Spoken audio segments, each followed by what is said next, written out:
Fresh off our first stream ever, we had a massive weekend in the NBA.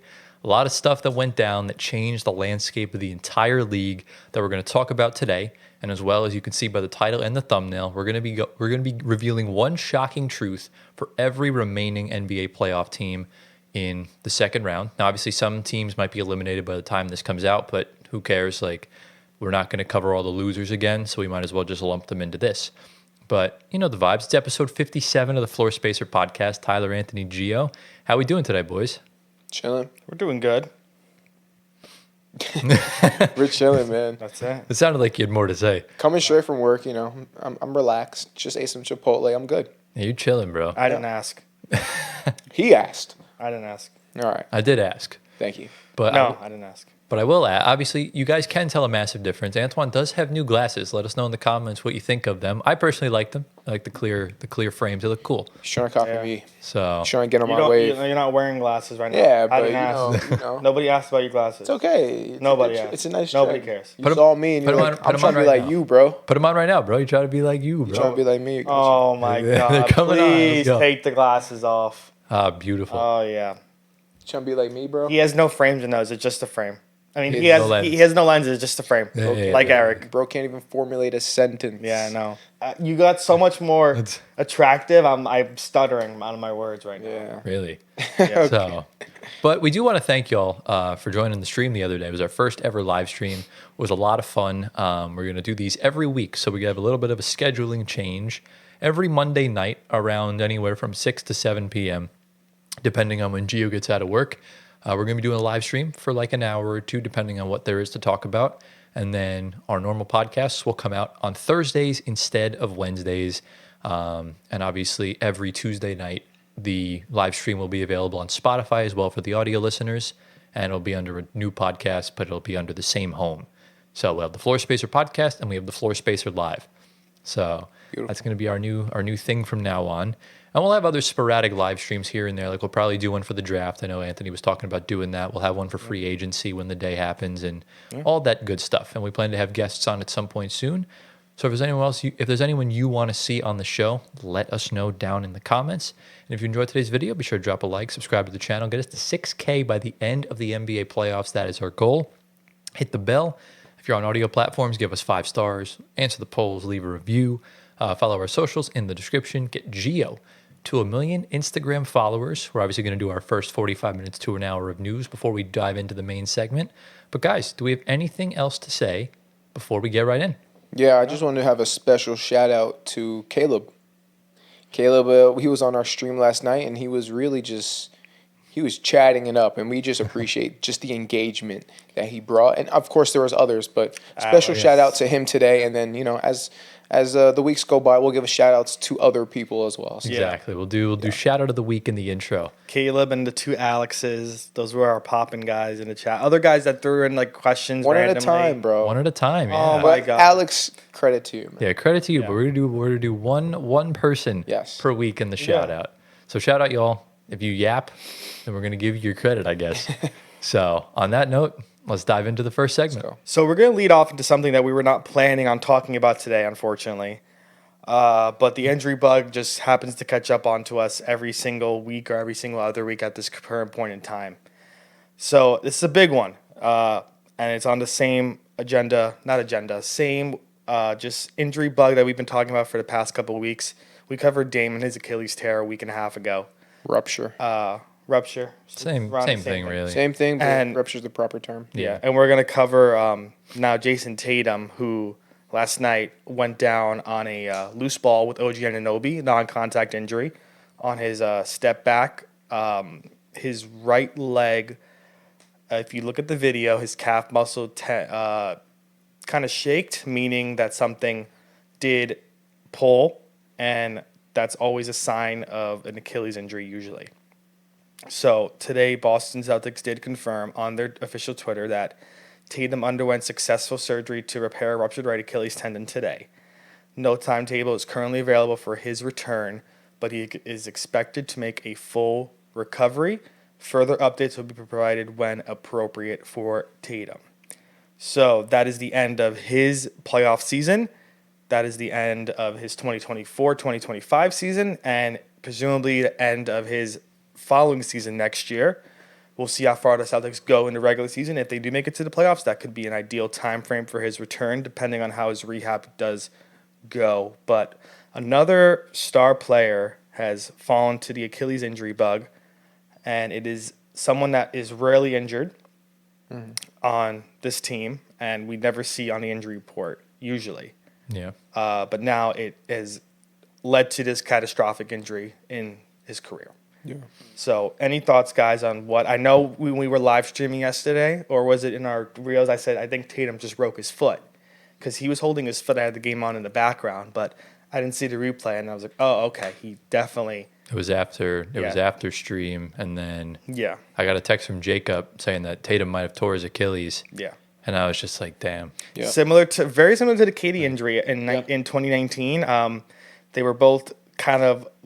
It was different plays because KD was trying to drive. Yeah, it was both on the back step of their right leg. Yep. Yeah. And that you see the popping or like this kind of snapping of the back tendon that Isn't there like a word for that? trickles up to the calf muscle. What? Like when the Achilles ruptures and you see like the leg sort of vibrate. Is there like a word to For describe that vibration? Yeah. I'm not sure. I know Maybe there's a there word. is. I'm gonna look it up right now because I know there's like a word to describe Oh, it. you know what it is? What? Because I've had my Achilles tendon repaired. It is so the Achilles tendon is kind of very tight, as in there's a lot of pressure. Yeah. So when the Achilles tendon snaps, it just kind of let goes of that pressure. It's like a rubber band. It's like a rubber. Stretch it, Yeah, let go. the pressure kind of lets go, and it releases. So that's why you see like that type of shaking of the calf muscle. But what's the term because- called? I guess snap. Snap.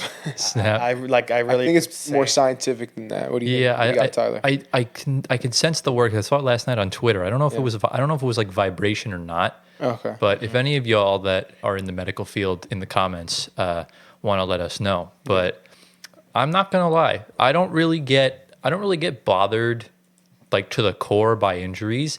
This one really bothers me. Yeah. I feel so freaking bad for Jayson Tatum. It hurts. It hurts me because seeing this whole season where Jayson Tatum, yes, he's fresh off a championship, but wasn't really getting the credit he deserved because one, he didn't win Finals MVP or Conference Finals MVP, and two, didn't get any minutes in the Olympics. So kind of came into the season with a chip on his shoulder. They started the season off on fire. He was incredible. And then obviously we saw Jokic and SGA just kind of, launch themselves up starting in like November, December, and kind of stayed up there, and Tatum kind of fell behind. And then a lot of people were talking crazy over the spring and calling him like the most overrated or like the worst superstar ever, stuff like that. He was getting a lot of hate for no reason. There was, I forgot when it was, but there was like an NBA like grid poll. Bless you. Thank you. But there was like a Twitter poll where you can like, it was like a grid. So it was like good player loved by fans, mid player loved by fans, and like hated by fans and divided by fans. Yeah. And Jayson Tatum popped up for mid player divided by fans. Wow. I'm like, what is Mid? this? Like, yeah, he's not mid. Like Jayson Tatum is a first ballot Hall of Famer. He is a top 5 player on the planet when healthy.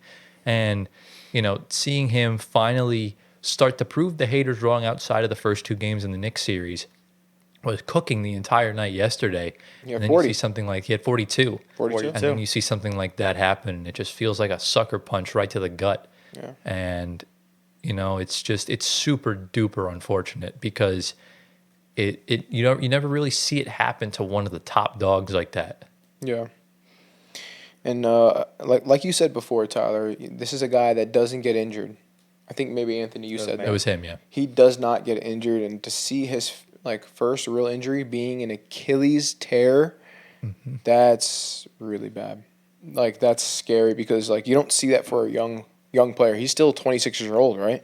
He's only 26, 27-ish, right? Yeah, I'll be serious today because he's injured. He is 27. 27? Yeah. Yeah, you don't see that from a 27-year-old. You see that later on.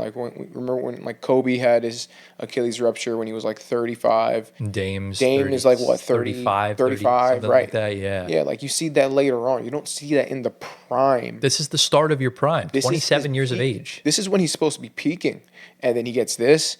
Yeah. That part hurts me the most. I could care less about this series for them. Right. I care about his future.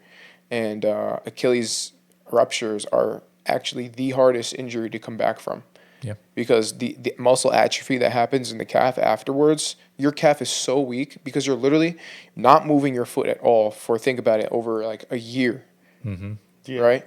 And then you have to build back all the muscle, and it's never going to be the same. And so you see players, when they come back from Achilles ruptures, they're never the same player. Yeah. And so that is what's eating away at me. I hope that there's some new technology, some new ways of getting this surgery done or this rehab done to get him back to where he is now. Yeah. But Well, I mean, as far as we know, that's unrealistic. I mean, but prayers. Kevin Durant looks great since he came back from his Achilles tear. Yeah. And they're kind of Less explosive. They're semi-built the same, but Kevin Yeah. Durant isn't as explosive as Jayson Tatum. Right. And we even saw, I know this is a bad example because he's nowhere near the player of Jayson Tatum, but do you guys remember Edmund Sumner?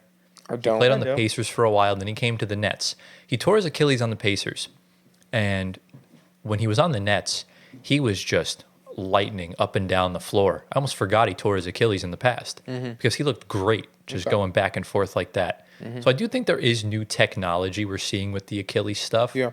that I think can maybe, I you hope know, so. at least not accelerate the process, but at least make the process well enough that he is back to his normal self. And hope that's why I think they did the surgery now Right. to get it over with. That way, in the sense that, you know, you're looking at the Eastern Conference next year, it's wide open, especially if Giannis goes to the West, which we'll talk about in a bit. I know Aaron Rodgers, he had some special. That's literally what I was just going to mention. Exactly, Aaron yeah. Rodgers, doctors said that there is a new way to rehab from an Achilles tendon and be back in about half of the time line that it says it's supposed to be. Okay. But I don't think Rodgers came back at all last year after the Achilles tear. No, he came back quick. He came back. So did he he come got back? injured in September, and right at the end of the season, 9 months. he just got cleared to practice. Yeah. So if the Jets had made the playoffs, he would have played. But Oh, obviously yes. the Yeah, Jets stink, and you know, unfortunately, you know, I'm actually glad he didn't come back on the Yeah. field because I didn't want to see it happen again. Yeah. But with the Celtics, the East is wide open next season, and the Celtics will still be good Yeah. to make the playoffs. He'll And still be good. you know, let's say it's a 10-month rehab. Yeah. He'll be back. This is kind of getting into my surprising truth that's supposed to be in the later segments, but All right, so we'll save that. we'll save it. that We'll thing. save it. Yeah. But I think this might. I saw someone tweeted it earlier. I forgot who it was, but I think this injury might be one of the most franchise-altering injuries like in NBA history. I think about that. I think about the Derrick Rose torn ACL. I think about Right. Jamal Murray's torn ACL. Right. There's these kind of injuries like the Gordon Hayward broken leg.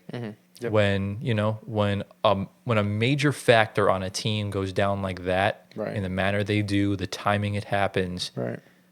We were talking about the Celtics not even 2 weeks ago as becoming the next dynasty. Right.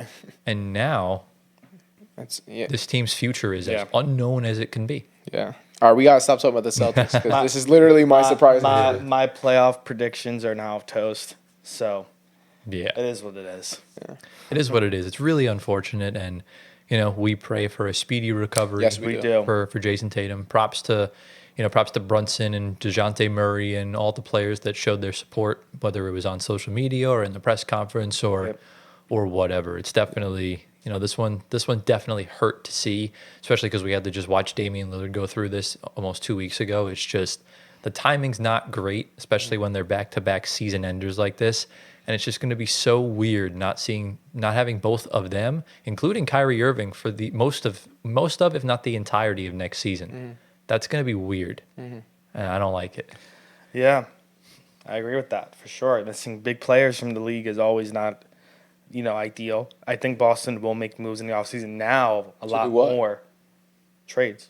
Well, that's all Only they thing can they do. can do. Yeah, they have Yeah. like one of the highest They're payrolls gonna in have the to make NBA. trades. Someone's gonna have to bite. Someone's gonna have to just bite the bullet, and I think I know who it is. Who? I think it's KP. Derek White? It's KP and it's Drew Holiday. Okay. Yeah, those two I think are the culprits. Oh yeah, I mean you would want to keep Derek White and Jaylen Brown in most circumstances. Yeah.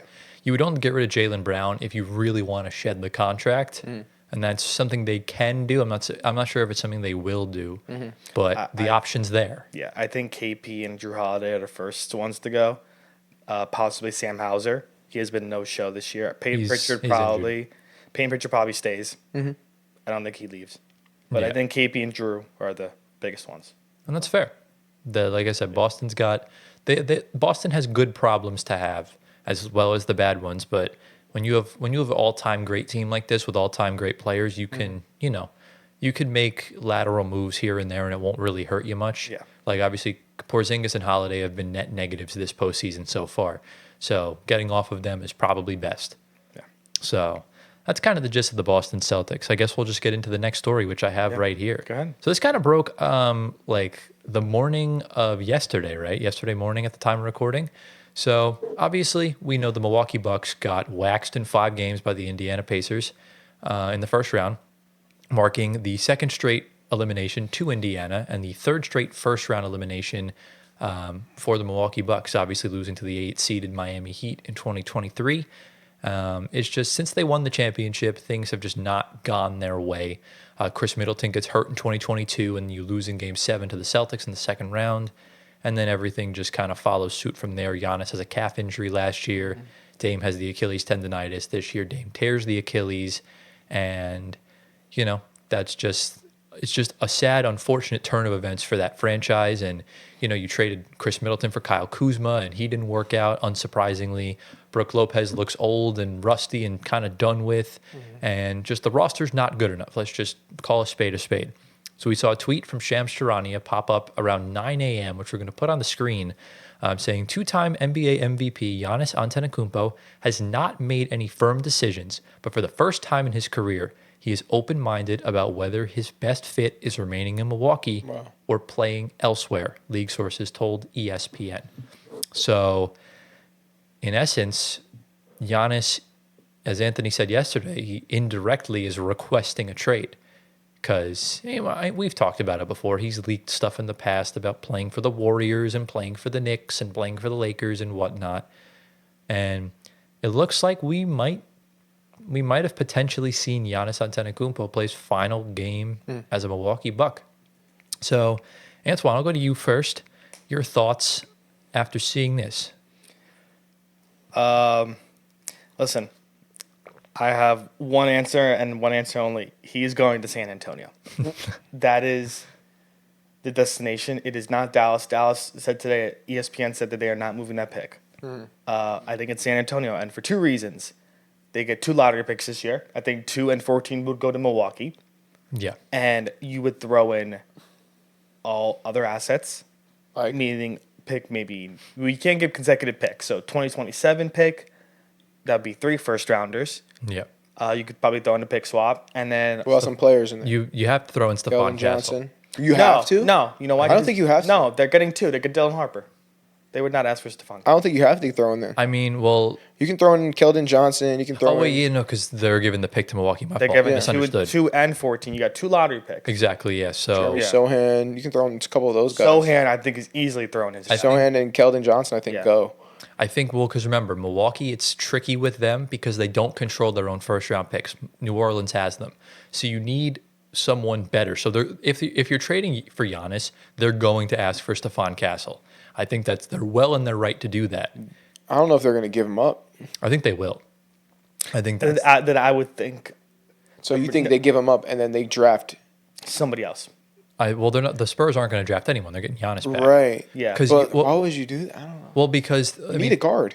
Well, you have De'Aaron Fox, you have Devin Vassell. That's a Forgot well about enough De'Aaron. backcourt. Yeah. So I guess Milwaukee would take Stephon on, and they would probably take Edgecombe to pair in the backcourt. I think no. Let me ask you a question. If you have before you say that, if you have the second pick, you could take Harper. You could take either Harper or you could take Edgecombe. Yeah. Or remember, Eastern Conference, all about competitiveness. You can really screw Philly over and take Ace Bailey, because if Ace Bailey's off the board, Philly does not need another guard. They have Maxey and they have Jared McCain. So maybe that incentivizes Philly to trade out of 3. Yeah. Not that they would, but it forces Philly to either take a redundant piece or draft someone that's best fit. And you basically are gifting Charlotte one of the 2 guards. Exactly. So, but you were saying, I was going to ask, who would you rather have if you're the Spurs? Would you rather keep De'Aaron Fox as your starting point or Stephon Castle? With longevity, it's Stephon Castle because he's a rookie. Right. Well, I'm talking about Yeah, you can say longevity, but what about right now? But Fox wins you now. If you want to go to the championship, if you want to go to the finals, that gives you the best option. Here's my thing, it doesn't really matter who you want to keep. If I'm Milwaukee, I want nothing to do with De'Aaron Fox. Really? Yeah, because if you're trading Giannis, Stephon Castle's the best way to essentially get a franchise piece later on without tanking. Because think about it this way, right? Like Giannis right now, like Giannis's stock is so high because Jokic and SGA are stinking it up right now in the second round that people are starting to make the case that Giannis is the best player in the world again. And at the end of the day, if you're trading for one of the best players in the world, you have to pay the premium price. Just like when Sacramento had to sacrifice Tyrese Halliburton in the Sabonis trade, just like when the Clippers had to sacrifice SGA in the Paul George trade, you have to get rid of that piece. And that's the good thing with San Antonio is that they have millions of draft picks in the next like half decade. Right. So I just happened to open up Fanspo, Yeah. trade machine. So Giannis is the number one trending player getting traded right now, and the second and third and fifth are Spurs players, and none of them are named Stephon Castle. Well, yeah, So I'm thinking there's no way they It's Devin Vassell, Keldon Johnson, and Harrison Barnes. Yeah. Well, yeah, those are. Well, I mean, Keldon Johnson and Harrison Barnes are salary filler because Giannis makes like 50 mil, but And Sohan's there too. that's the thing is what does Milwaukee want? Do they want 2 and 14? Do they just want 2 and Castle? Do they just want Castle? Like that's really it's up to Milwaukee, I guess, whatever they would want to take on. Because if you're the Milwaukee GM, Gio, let's put you in the shoes in Wisconsin. If you were making a trade for Giannis, what would you want to have essentially? Because Of course, I'm gonna go for the most, right? Right. You're gonna shoot for the stars. You're gonna try to hit that home run and get Castle. But if the Spurs, which I think they shouldn't give up Castle, if they decide to be wise and not give up Castle, well, then you're gonna have to settle. Unless there's other teams out there that give you a better option. as of right now, I can't think of a team. No, that would. Exactly. I think So it's kind of a monopoly here. It's Brooklyn- the Spurs are nothing. Brooklyn and Miami is a no-go. Well, Brooklyn, it really depends on if Giannis wants to stay in the East. Yeah. Looking at how stacked the West is now, like Cooper Flag's going out west. So I think it's San Antonio or bust. I really think that's what it goes down to. So this is why the Spurs really get to dictate terms on this negotiation because they have all the cards. Milwaukee, I mean, the Spurs are the only ones that have like pretty much the package that Milwaukee's looking for. You know what I mean? yeah. So Yeah. But that's the other problem, though, is that Milwaukee also needs a guard. They don't have Dame next season, and if they trade Giannis, Dame's probably gone also. I say You need- Spurs throw in De'Aaron Fox, No, Keldon Johnson. They're not going to do that. not Why? Fox. They just traded for Fox. Hey, they just traded for him. Yeah. Fox specifically requested to go to San Antonio, so he's not going to go. He's not going to do that and leave. All I know is if I'm the GM, I'm keeping Castle. There's no need. I don't see a need to keep. You're not him. really once you acquire Giannis, you're not trying to build talent. You're Exactly. going right away for the finals. Yeah. Once So Giannis you gets don't really on that, care for the talent. once Giannis gets on that roster, that is an easy top 4 team in the West. Yeah, of And course then- you keep Wemby because it's Wemby, but Castle's of course expendable for so many reasons. Yeah. Okay. Yeah. And that's the sacrifice you have to make when you're trading for star players. That's just the way it is. Okay. I guess I'm just big on Castle, but Oh, you definitely are. yeah. Well, yeah, Castle is great to have, but if you sacrifice that for a championship with Giannis and you still can sign some guys in the free agency or trade or get some other pieces from Milwaukee, like throw in other guys that could come from Milwaukee, like Bobby Portis or like somebody else, like pieces, like, they can still be really good. I think the Spurs should play their cards right here. They can really say that we want to hang on to Castle, but still have in the back of their minds that they're willing to give him up, but only if Milwaukee gives over Giannis and maybe something else along with it. Well, that makes it tricky because Giannis makes a ton of money. It's going to be hard matching Well, the listen. salaries enough. Also, Giannis could just stay in Milwaukee for another year. Yeah, that's what I was saying. We could be And talking that about was a this for question nothing. that was a question I was going to ask you guys. Yeah. What is the probability of Giannis staying and Giannis going to the Spurs or any other team I think him staying with the Spurs is very probable because with the Bucks, right? the Bucks, yeah, he could stay with the Bucks. I think it's very probable. But like, give me like a percentage, like probably. Well, like I said, they do have a lot of free agents this offseason. Brooke is gone. All the bench guys are gone. Gary Trent, Dame's injured. So if you bring in guys that help Giannis a lot more than the guys they had right now, maybe, I mean, you can't really trade for anything. Right. You could try to like convince him to stay since you have money coming off the books, whoever you bring in. But give me like a probability, like most likely, I would say uncertain. Like, I would say it's like 65-35 right now. okay. 65-35. That he stays. 65 that he goes, 35 he stays. Gotcha. Yeah, I kind of agree. 60-40, 65-35. It's up to Giannis because the Bucks aren't going to do it. They're going to wait for Giannis to request out. Yes. And we'll see. This trade could happen at any point in time within the next month. Yeah. Because more than likely it would happen before draft night or on draft night. We never know. Correct. Or Yeah. the Spurs draft, let's say the Spurs draft Dylan Harper at 2. And let's say mid-July, Giannis requests out. Dylan Harper to Milwaukee, you get to keep Castle. Mm-hmm. So Exactly. maybe that's another sort of thing they can do. Right. But it really is up to Giannis. He has all the leverage in the situation. Yeah. And it really is up to Giannis of what he wants. Is he just going to request a trade? Is he going to come in with a list of teams? Is it just San Antonio? Is it just the East? We don't know. Mm-hmm. And that's what we kind of have to figure out. Into the next segment we go. Guys, big day yesterday, at the time of recording at least. So big Monday. The 2025 NBA Draft Lottery went down. If you guys want to watch our stream where we reacted to it, link down in the description below. Go watch it. Or you can go to our channel on our homepage, scroll down to the live section. It's right there for you to watch.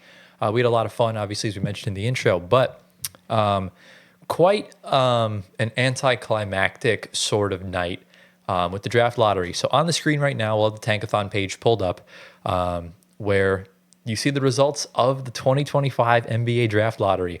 And the Dallas Mavericks, after trading away Luka Doncic with a 1.8% chance at getting the number 1 pick after being eliminated from the play-in, jump up 10 spots to number 1. The second consecutive team in the past 2 years, the second consecutive team to lose in the play-in and then get the number 1 pick. Obviously, the Hawks doing that last season. The San Antonio Spurs jumped up 6 spots to second place.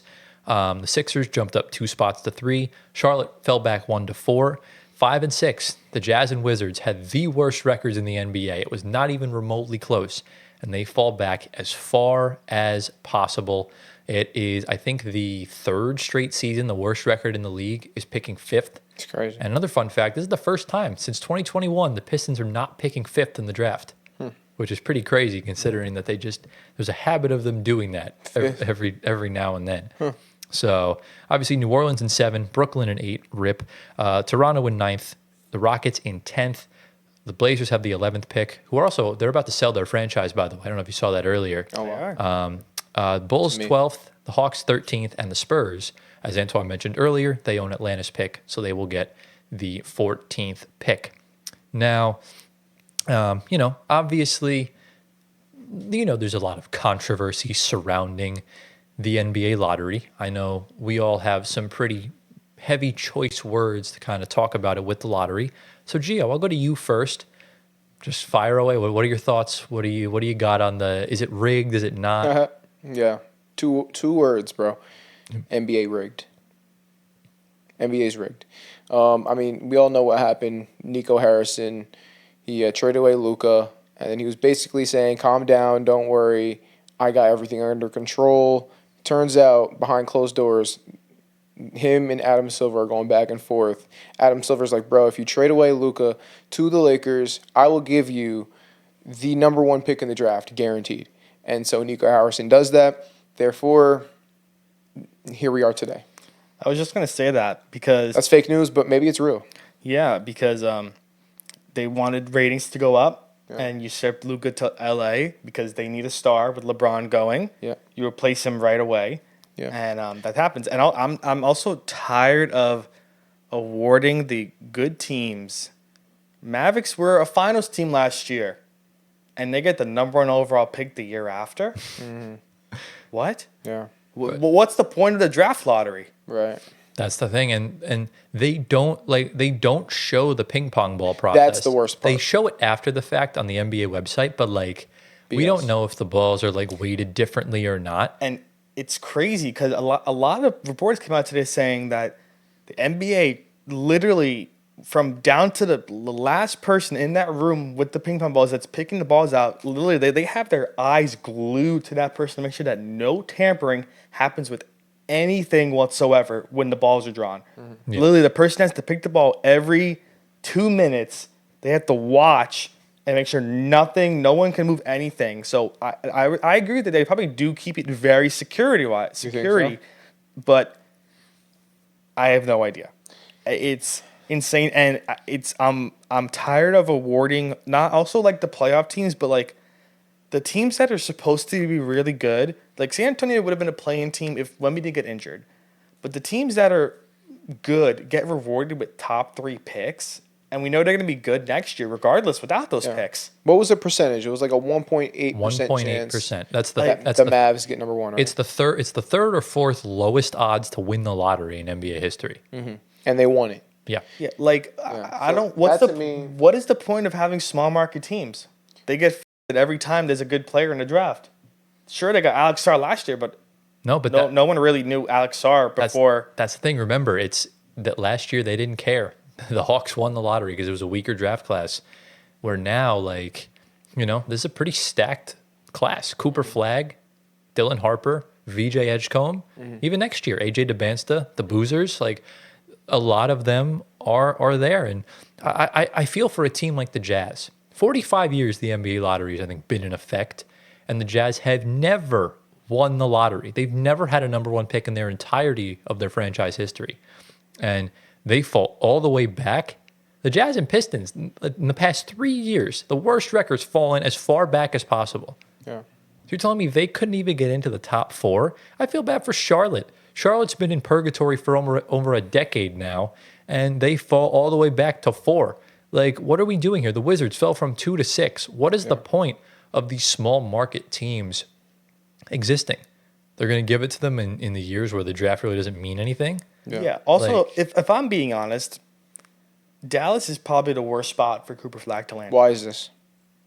Because regardless or not, they will be a finals contender next year without Kyrie Irving. You said they won't be, or they will be in the playoff talk next year for a top seed because Cooper Flagg's there. You kind of have everybody healthy back, maybe not Kyrie Irving, but who's to say they could bring in somebody else to replace Kyrie, and Cooper Flagg's thrown into the playoffs in year 1. They're not making the playoffs. But don't ever say never. Look, AD's injured half the season. Yeah, it's the thing. Cooper Flagg, we still don't know. He's a rookie. He's not going to go too crazy. Kyrie Irving's coming back from ACL. They're not making the playoffs. Well, listen, play in maybe. They'll make the play in, but remember, the West is insanely stacked for no reason. So, it's not like if Cooper Flagg went to let's say Cooper Flagg went to Charlotte, there's actually a good chance they make the play in or the playoffs. Right. Because the East is Dookie. what? It's dookie, right? Like I can confidently say next year in the mix, you have whatever's left of Boston, the Knicks, the Pacers, the Pistons, and Cleveland. I would say the 6th spot is so open. And I think if he went to Charlotte, they could have gotten that spot. So that's essentially the gist of where it's at. And we'll put a graphic on the screen right now. So we all know, obviously, when David Robinson got injured I think it was his final season, the Spurs win the lottery, get Tim Duncan, right? Obviously, they get Wemby, but now we saw when the Hornets, when they traded Chris Paul, you win the lottery, they get Anthony Davis.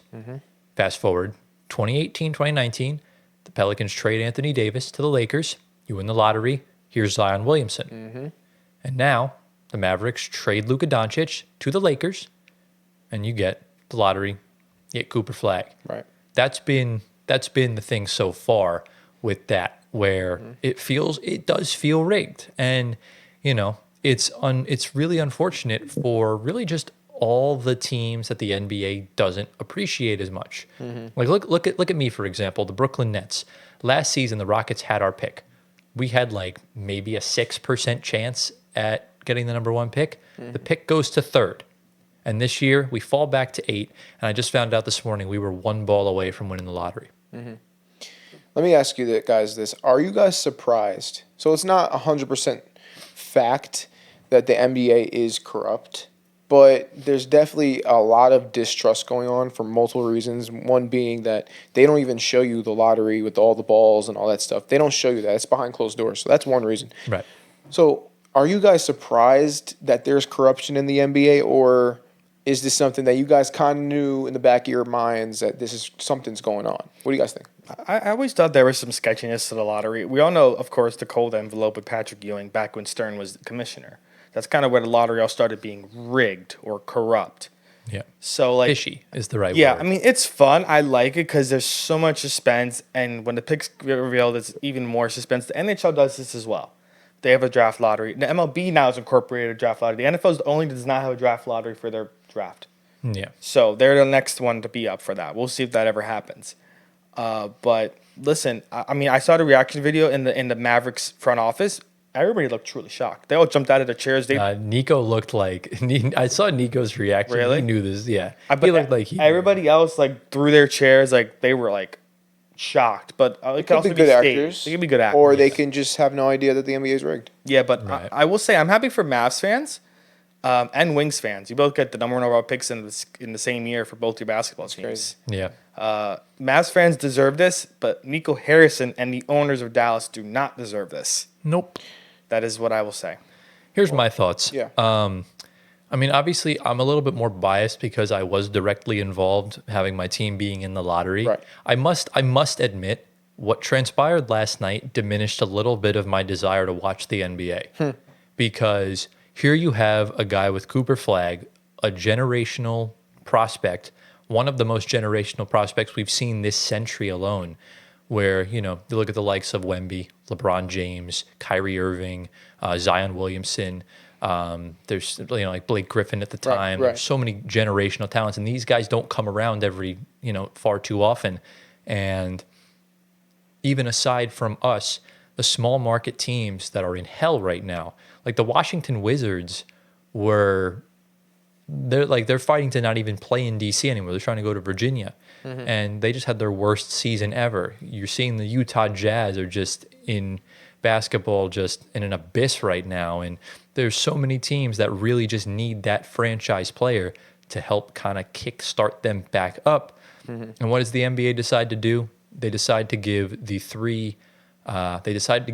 top 3 picks to the 3 teams that have 3 franchise superstars already. What are we doing?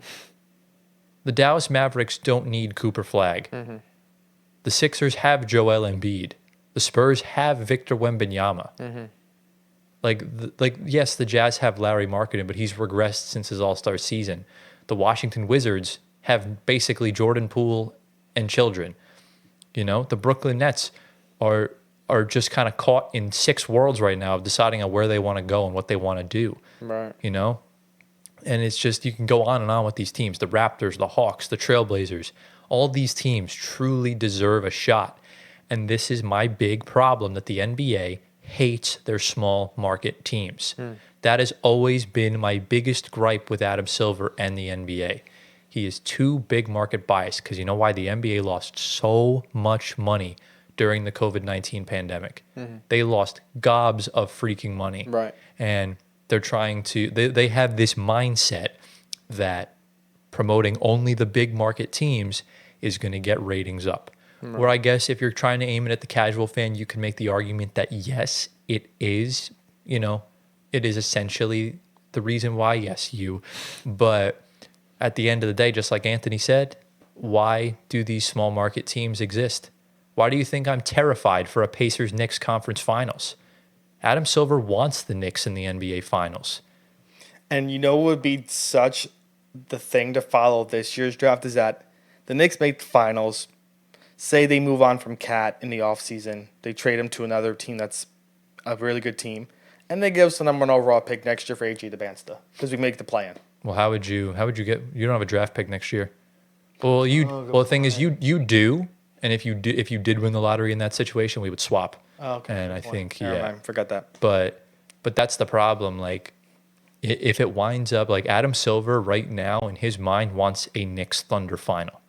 He wants to, obviously, because let's be honest, there's no big market team left once the Warriors go out. So at least get the MVP in there with SGA. I guess maybe Anthony Edwards in an alternate universe, a Cat versus Randall finals. But I guarantee you there's going to be a lot of strings pulled to try and screw the Pacers over. We'll And that's see, what man. I'm very terrified about. Because if they're doing this shit with the lottery, what are they going to do in the playoffs? Yeah. With the NBA Finals. Adam Silver's a diehard Knicks fan his whole life.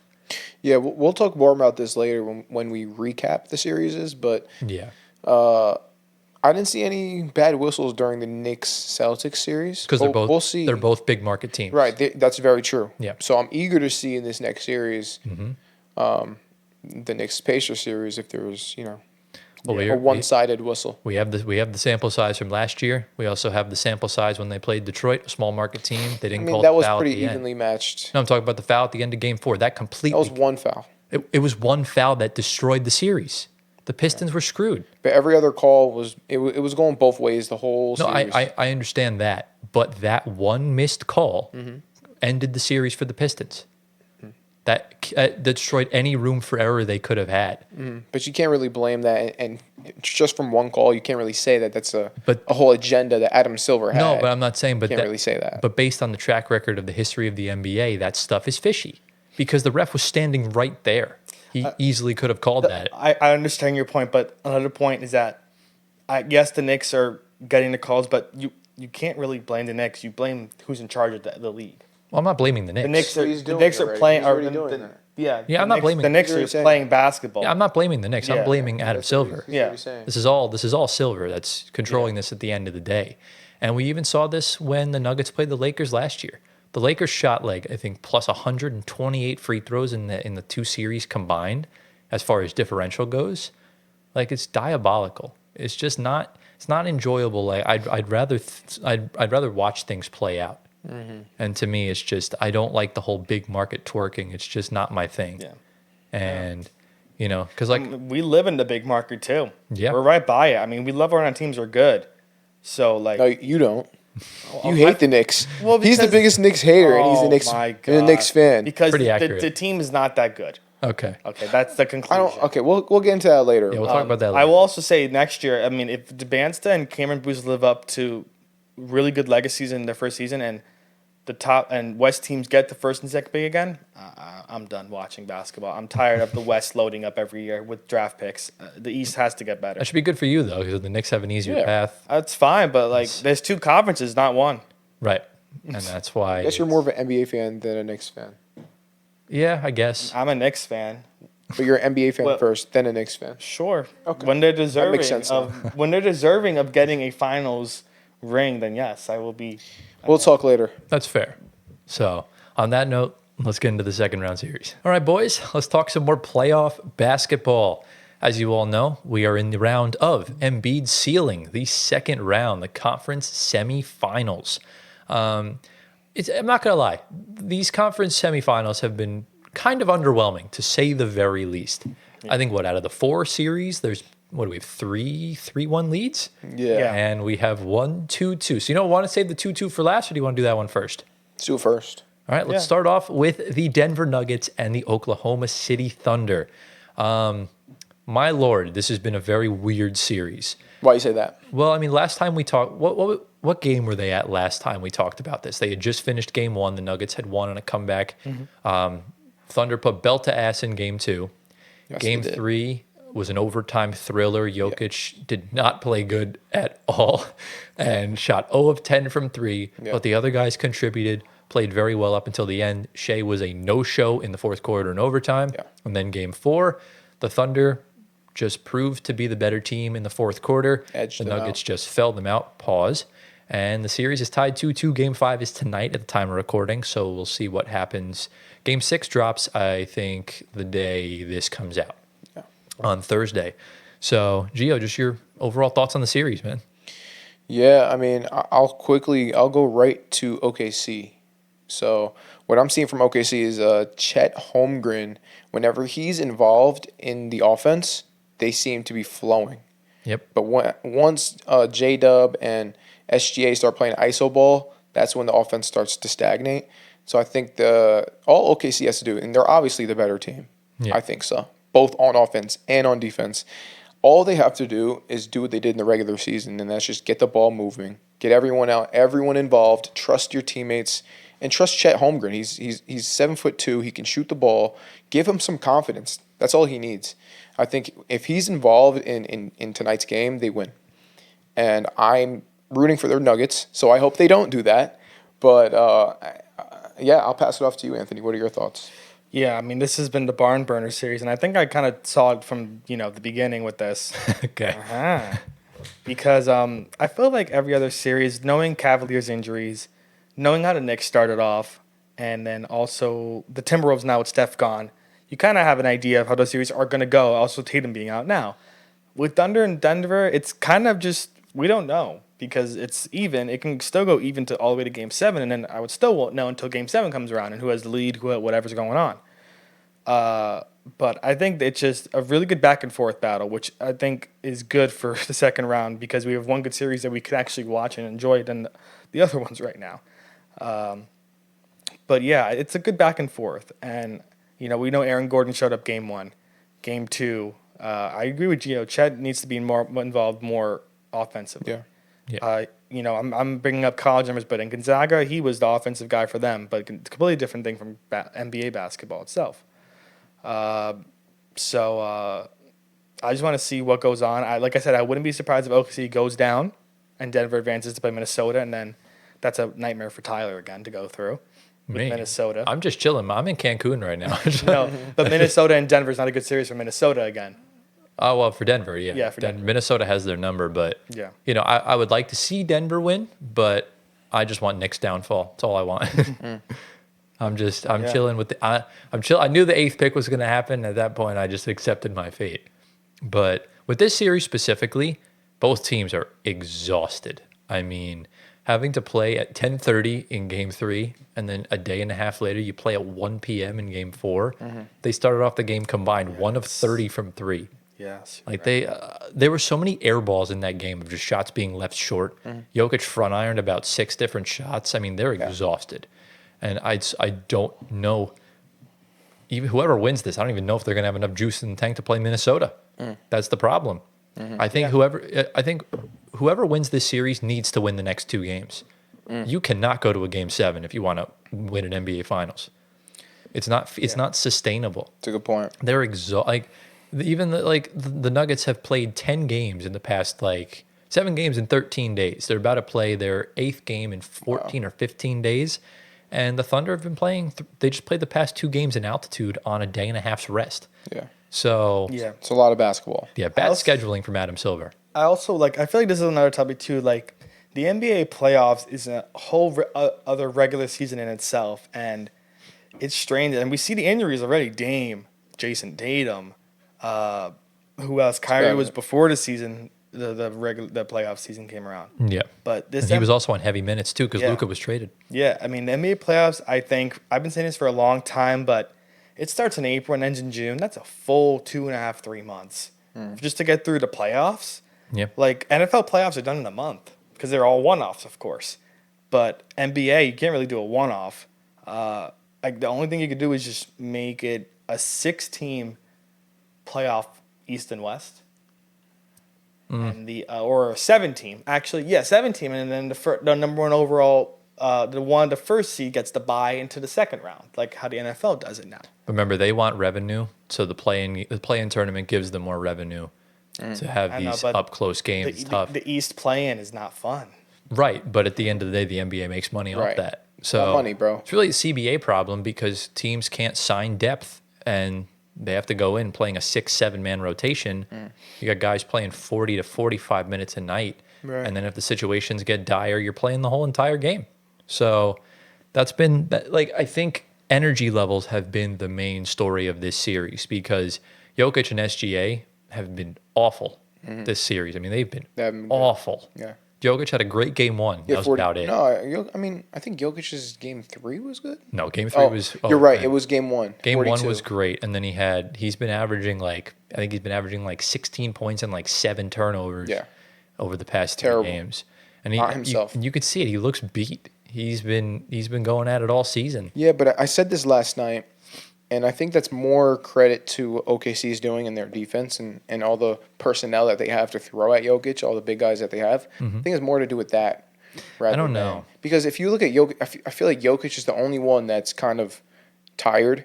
Jamal Murray seems like he's better. He's elevated. I mean, we know that Well, remember- for Jamal Murray. And then same thing with Aaron Gordon. It seems like he's elevated. Same thing with Russell Westbrook. It seems like he's elevated. Yeah. So it seems like Jokic is taking a step back. Well, remember, And I would attribute that to the personnel of OKC. Jokic just played 7 games against Zubats. And Zubats is one of the only centers that is capable of guarding Jokic in that way. And I think he gassed him out before the OKC series. And, that game one, I think, was just pure adrenaline. And then his legs are tired. He's not getting the lift on that jump shot. They're falling short. And He never it's gets any just- lift on his jump shot. Well, you know what I mean. But, I mean, he shoots from back here. He doesn't does. really have to jump. but the legs are so important Yeah, with the they shot, are. though. They are. And that's why it's hard for him to get into rhythm. So I guess before we move on to the next series, call it now. Who wins and how many games? Still got Nuggets in 7. Did I have OKC in 6? Yes, you did. Yeah, I would do the same. Still, they win 2 straight. Yeah. Okay. I agree. Okay. I just don't think Denver has enough left in the tank. I think depth is really going to come Man, clutch here. you really are just like, come on. The Nuggets have so much experience. Did you see the way they closed in Game 3? They choked game 4 away, man. It's because they were tired. Exactly. And that's my biggest concern. Okay, yeah, you're right. So Good point. So yeah, let's get into one of the East series now. I guess we'll talk about the Celtics Knicks since we talked about it earlier. Yeah. Yeah, this is over. I much thought to say. I thought the Celtics were in prime position to just win 4 straight, or at least force a game 7, having dropped 1. Because it was really that's the problem with choking games 1 and 2, because they were so dominant across all 3 games. This was the game to drop, and obviously now you've lost the game. You're down 3-1, and you've lost your best player. Now what do you do? We'll see. Are they defeated? Are they going to play like a defeated team? Or are they going to come out and get Game 5? Or is Game 5 coming Game up, right? 5 tomorrow. Yep. Tomorrow. I personally think they're going to come out and get Game 5. I think Peyton Pritchard's going to have an amazing game. I think Al Horford's going to step it up. I think Derek White. Look, you're the one who's a fake Knicks fan. You do bro. know the Knicks are undefeated on the road this postseason, right? Yeah, I do know that, but Yo, someone can get their man, bro. Look, no, but I think he's smoking I'm in something. agreement with you because the Knicks are 5-0. They should really be like 2-3, but things happen the way they happen. So wait, so you think the Knicks close it out in Game 5? I it's don't want them to, but do you I think think- they're going to. Yeah. Okay. What do you think? Yeah, it's over. Game 5. I don't know. I feel like we're gonna get big time games from all these other players that Boston had. Like, Boston still has a great team even without Tatum. They Right. can still beat the Knicks. I would say now the series is more evenly matched without Really? Tatum. Yeah, because before Tatum put them through the roof against the Knicks, they should blow them out every game. Right. Now it's more evenly matched, and I still think Boston slightly edges out the Knicks in terms of like This is who's why- a better team. The Celtics are clear in a way the more talented team, 100%. but the way they just fell back into their old habits, it screwed them over. Championship hangovers are real. I think I'm living in the past, and it's just so hard. This for is me why to see. this is why you're the casual. No, seriously, like it's just so hard for me to see the Boston losing in No, 5. no, they're done. Well, they're Gentlemen sweep. They're hurt. This series will have a gentleman sweep with an asterisk because Tatum's not playing. Oh, come on, bro. I mean, the I'm Knicks saying won 3 games No, I said with him. I said gentleman sweep because we all Yeah. know if Tatum was healthy, they probably would win Game 5 and at least force a Game 6. But if They Tatum- would have won We can't yesterday's say game 2. No, they would not have. I don't Oh know. no, Are actually you no. kidding Wait. me? They would have It lost. was Tatum yeah. got hurt with Yeah. how many minutes left in the fourth quarter? They were up by a little bit. Yeah. How many? 4. 4 minutes left in the fourth quarter. The Knicks are already up by like They were 6 up by or 8 points. Yeah, they were up. Yeah. Okay. But it's unfortunate, man. The Celtics. Fake Knicks fan. That's why we're not going to see a defending champ for a long time. Teams just fall apart the next season. Whether it's a freak injury, you're just tired, you're just not as good. You lose free agents that Lack were of depth focus. pieces. Yeah, Yeah. that's what it is, man. It's just it's unfortunate. I mean, I'm happy for my team, but if I'm being honest, No, there's no ifs, ands, or buts. I know they shouldn't be where they're at right now. Actually, the first 2 games were amazing. But I did think they were going to fall, but obviously now it's less likely. So we're going to be looking like Indiana playing in the next round as of now. And we'll have to see what happens from there. And just, if they win the series, I will be happy. You are the worst Knicks fan of all time. You know he why? just said, "I know the Knicks shouldn't be here right now." They shouldn't. Like, what are you saying, Knicks fan? I should be saying that. Oh my I mean, gosh. what he's saying is like, in some form, is low key the truth. But leave But, that to like, him. He's exactly. the Knicks hater. Okay, You're a Knicks fan. Be a Knicks fan. The Knicks should actually this series they've been coming back every single game, which I admire because they're not giving up. And Jalen Brunson is the main reason for that. And Mikal Bridges in the fourth quarter is a different human being. Thank you. And, Give him his credit. But This is what a Knicks fan's supposed to do. It's more than there's more than one quarter in a basketball game. Gio. Oh my gosh. Yeah. Okay. But again, Gio, that's sort of the problem. If the Knicks aren't showing up in the first three quarters, how the hell are you going to win a championship? Well, they're beating the defending championships by doing this. Could you imagine if they did show up in all four quarters? They would be blowing out teams. But the Celtics are a problem in the fourth quarter. They killed themselves. Yeah. So it's like, Look, man, I think the Knicks, everyone's underestimating them. Listen, I think they're actually a really good team. And I said this from the beginning. I really did. I will say they are a really good I team. predicted, when didn't I have them going to the finals? last year. They are Oh, that a was good last year. team. They're a good team. Bro, when you literally had the Celtics going back to back. No. But last year, Yeah, I was the mixing Knicks. it up. They are a Yeah. good team when they're all playing together cohesively. That's when they really thrive. Like last game, everyone played well. Maybe like Josh Hart was a little off, but everyone else, Mikal, JB, Kat, OG, all showed up, which is what they need. The bench, they can do whatever the bench needs to do. Yeah. They obviously the Knicks play off of the Garden. They play off of the Knicks fans, everything, and that's great. And they bend, but they don't break. That's the Knicks ball right now. They're bending, but they're not breaking. That's good. Yeah. So that's more than enough for me, and I'm happy that they're in the spot they're in now. They play who's in front of them, and right now Boston's in front of them. They got to handle that business without Jayson Tatum and move on to the next round, and then handle the business in Indiana. That's all they can do. The referees, they have no control over. Just play their game. If they're down 20 points within the first half and they don't come back, the refs can't screw them over with that. And they're playing horrible, but they do come back, and it's good basketball. It's just part of how the game flows. And that's a sign of good coaching. Because if you are a bend and don't break team, you know what that means? You're flexible. Your coach is doing his job. Yeah. So can you give Tom Thibodeau his credit as well? I will. It's been a Because better. you've been a hater of Tom Well, Thibodeau. I mean, it's been- rightfully so. But right now, can you just give him his credit? Because he's doing a hell of a job. It is. It's been a better playoff run. I give him props to the first two Boston games. The comeback was phenomenal. It was enjoyable games. Detroit series was a little risky a few times, but like I said, the bend don't break. The rotations have been good. Sometimes they've been a little interesting, like Mitch coming in at some times where he shouldn't be in, like the free throws. But you can't really prevent them if they're hacking a Shaq at Mitch. Yeah. You really can't do anything to do about that. You just got to hope and pray he hits his Hope free and Exactly. pray makes it, and that's the thing. And Yeah. look, the Knicks are a good team. Not much else to it. Yeah. They're nowhere. They're like, could they win a championship? Yes, I think it's wide open right now. But I can't call. Even if they win a championship, they haven't proved to me that they're a great team. Okay. I haven't seen it yet. Okay. You can't tell me that they're a great team, even though they're winning the games. They've been dominated about 90% of the quarters of this series. It's just the Celtics' collapse has fueled their comebacks, and they did not look any bit convincing against the Pistons. So I definitely think they've had the more favorable matchups in these first two rounds. Wow. I think the next round is going to be their first test. Imagine saying like 5 weeks ago that playing against the Celtics is a favorable matchup for you.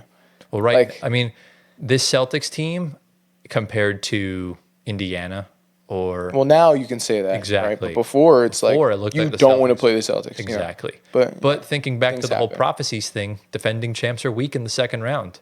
So the prophecy holds true. exactly, and that's unfortunate. Yeah. But it is what it is. So let's get on to the next series. This one just finished up last night in Game 4. The Wolves and the Warriors. Anthony Edwards, man. Whew. I was one of my favorite heaters I've ever seen in my life. Thoughts, Gio? Look, man, AE, I'm pretty sure he shot very well from the field. I think it was 6 for 11 from 3. You can fact check me on that if you want. It was. Okay. I'm on the money. But yeah, man, I mean, when he's shooting like that, there's really not much you can do. Yeah. The only thing is they only won by 7 points. So there's some current concerns for me because when you got Randall playing great and you got AE playing great, but you only win by 7 points against a Steph Curry-less Warriors team, that's concerning to me. So I mean, they were up by like 15, and then garbage time, they got it back to 7. yeah, But I get what you mean. still They have you the got to be blowing out those teams without their superstar. They have the Celtics problem. When they don't hit their threes, they're beatable. Yeah, And that's essentially kind of the main issue. What are your thoughts, Antoine? Yeah, I mean, Steph goes down game 2, right? Game 1. Game 1. And they said he won't be back to game 6 or 7. It's not going to go to game 6 or 7 right now. It's going to be done tomorrow. tough. And, Yeah. Steph won't even get a chance to come back. And like I said, no, I didn't say this, but without Steph, I'll get into it in the next segment. The Warriors are brutal without Steph. They're what? And they're brutal. They always have been. The records are just, everything is brutal. In a bad way. Yes, bad Yeah. way. Yeah, Terrible. brutal. Gotcha. Yeah, They're brutal. garbage without Steph. And that should lead to a question of bringing another superstar. I'll get into that next segment. So, yeah, How about Kuminga though? Kuminga showed up. Come on now. Yeah, Oh, he showed yeah. up. What is Steve Kerr doing? Not playing him? They don't want to pay him. So they're hiding him, hiding his value. My goodness. Yeah. You want It to didn't- lose it or you didn't want to really win? work. Do you want to win or lose? That's my question. Kuminga's doing good though. He's boosting up his value if he does re-sign with them, but we'll have to see. Yeah. I think this series is pretty much wraps. Raps. Which one? This one? Yeah. Yeah, I think Wolves in 5 is Yeah. pretty, sufficient. Yeah. How do you heard of the Wolves? If that holds 8-2 in their first 10 playoff series. games is pretty good. Yeah. So you want to have these. Another prophecy that I saw, I think the past few championships have at least gone up 3-0 in a series. So we saw the Celtics sweep the Pacers, Nuggets swept the Lakers, Warriors went up 3-0 on the Mavs, the Bucks swept the Heat. The Lakers didn't do it, I don't think. And then, basically since 2021, every defending champ has gone 3-0 up in a series. So I think the only teams to do that so far have been Cleveland and OKC, and Cleveland's about to get eliminated. So I think it's just OKC right now. Frauds. If the prophecy holds, so there's a counter prophecy here because SGA is going to win MVP. MVPs haven't gotten out of the second round since 2019. So we'll just have to see. We'll have to see.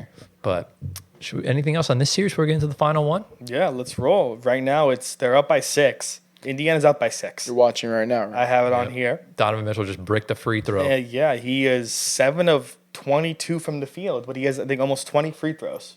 Oh my, Oh my gosh. Yeah. Wait, you're lying to me. Actually, 20. No, I think he's at Donovan 18. Mitchell? Yeah, let me Yeah, look. talk about rigging a game. Like what? You need a series to extend here. Let me- They're trying my their best. So, He missed another free throw. so Neesmith has 13 and 12 right now. Really good for him. Nemhard has 15. Hallie's at 29.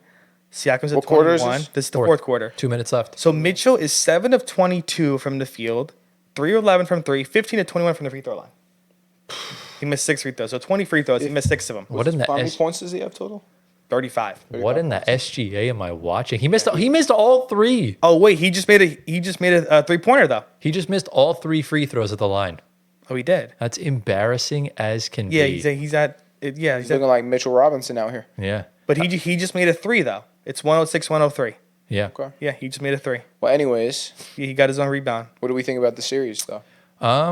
Unfortunate that the Cavs weren't able to stay durable throughout this series because, we're getting as good as we can get, especially from Donovan Mitchell. I mean, he's putting his body on the line. He's really pushing himself physically. I mean, bro has 35 points. Exactly, but you could see on the court, he's just beat. He's exhausted. He's exerting. He's leaving it all out on the floor. That's all you can ask for, really. And it's just unfortunate the way that these two teams had to meet in the second round. This would have been a great conference finals. It would have been, yeah. I'll tell you that for free. But, You want to know the big stinker for tonight? What? Darius Garland. 4 of 16, Ugh. 0 of 6 from 3, 11 points. What I tell you, man, it's a bunch of frauds on that Cavs team. this is his Great first, regular season players, and this is the first bad game of the series. my agenda Also, holds true. Max Strus, 0 of 8 from the field, 0 of 5 from 3. Yeah, frauds. What about Jerome? I don't think I still wouldn't call them frauds. 8 points, 8 points, fraud. 11 minutes. Jerome- I can't call them frauds because in my opinion they're going up against the best team in the East. Oh, well, that's your opinion. Exactly. I can't But call them frauds. Weren't the Cavs supposed to be the best team in the last 4 years? Did you see their record? They are hobbled. Like- The guys aren't healthy. Like who? Yeah. Like who? The whole starting whole starting five. everyone except Strus Yeah. is dealing with an injury right now. Everyone's playing. No, Mobley's been good. Is everyone on the court? Right. Yeah, So but how's Mobley doing? What's he been doing? he's 22 Has he and been 10. frauding it up? No. Mobley's been playing well. Mobley's good. Okay. Mobley and Mitchell have been playing well. This is Garland's first bad game. But what I'm saying is the Cavaliers are supposed to win this game, or are supposed to win the series against a Indiana team that was what, the 6th seed or something? They're the 4th seed. They fourth were seed? they were tied with the Knicks for the 3rd seed, but the Knicks won the tiebreaker. Right. So they're really the 3rd seed. So Listen, So I guess the question is I know your answer, Tyler, but I want to hear what Anthony has to say. The question is, so are the Cavaliers frauds or are the Pacers better than we thought? it's a little bit of both. I think the injury bug for their starting five, specifically with Hunter, Mobley, Garland. Mitchell looks exhausted watching this game right now, but he's still leaving it all out on the court. So I don't think this is Kenny A's fault. This is a team issue. Did he get Coach of the Year? he did. That's a shame. If I'm being honest, if I'm It's a Cleveland, regular season award. He deserved it. if I'm Cleveland at the end of the season, you blow it up. But by blow it up, you only move 2 guys. And that's the whole backcourt. Garland and Mitchell. Wow. Move on for both of them. What do you think about You that? keep all the big men, but you need a new backcourt. Garland and Mitchell. Mitchell's You're time. not trading both. If anything, you trade Mitchell if he requests out. Yeah. Okay. So Or I would say Garland, because Garland, I Look- think you need a better point guard. I mean, Donovan Mitchell hasn't made it out of the 2nd round in his career. So if anything, you just roll with Garland. He's younger. He's cheaper. You could. Yeah, I think that would sort of be it. But the fact of the matter is, no one respected the Pacers. No one respected Tyrese Halliburton. He is not the most overrated player in the NBA. Because of this, he's the most underrated player in the NBA. I mean, he's hooping his ass off right now. He's got like 30 points, I think. He has 30. And He also just waved goodbye to the crowd. yeah, Yeah. because he probably just hit a dagger. He's Yeah, at 31 right now. Yeah, man. So- Look, he's proving me wrong. yeah. Miles Turner just hit a 3 to Yeah, put them so up by 114, 9. 105. It's over. GG's, It's man. over. That feels bad for the frauds. That's it. I've been saying this all does. year. Can you guys give me some credit now? Can you know please give me why? some credit? Because I've been saying all year long this team's gonna fall I- apart in the playoffs, and they did. I can't give you credit because I've been saying since the start of the season. God. I said since the start of the season, the Cavs would beat everyone except the Pacers. Oh my god! So- Listen, I mean, they had a 64-18 season. That is remarkable. But then you still picked the Cavs to win. I remember I switched it up. Okay. So I was back and forth between the two, and I went with Indiana in the end. You know what's funny? They were 34-7 at home all season long. They just lost half of those games in one series. Dude, can we just move on from them because they're just pissing me off with how much of like a fraud team they are. But Yes. Look, Well, man, yeah, they've lost the 3 home games, so almost half of those home games in a series. Look, they've lost. I think they've lost either the same amount or less home games than the Knicks have. The team that you think is great. I didn't say they were great. I said they're good. Okay, but still, they're also frauds then if that's the case. If they lose the same amount of home games. You know, the Cavs are hobbled. The Knicks are playing hobbled. No. So Big difference. Yeah, so Pacers and Knicks are taking advantage right now of the opponents they're playing against. I said the whole time the Cavs are a regular season team, and it proves true. I said the whole time the Knicks are a playoff rising team, and I knew the Pacers were a playoff right. rising team because of last year. And that is So- it. I wouldn't call the Knicks a playoff rising team. I think so. Because right. the Knicks either win or they get absolutely shellacked. Like The game is now Yeah, it's 3, 2, No. 1. Pacers in 5. Also 8-2 in their first 10 playoff games. Impressive. So this team, I'm telling you, give this team a fair whistle next round. Give them a fair whistle, NBA. I beg. Please.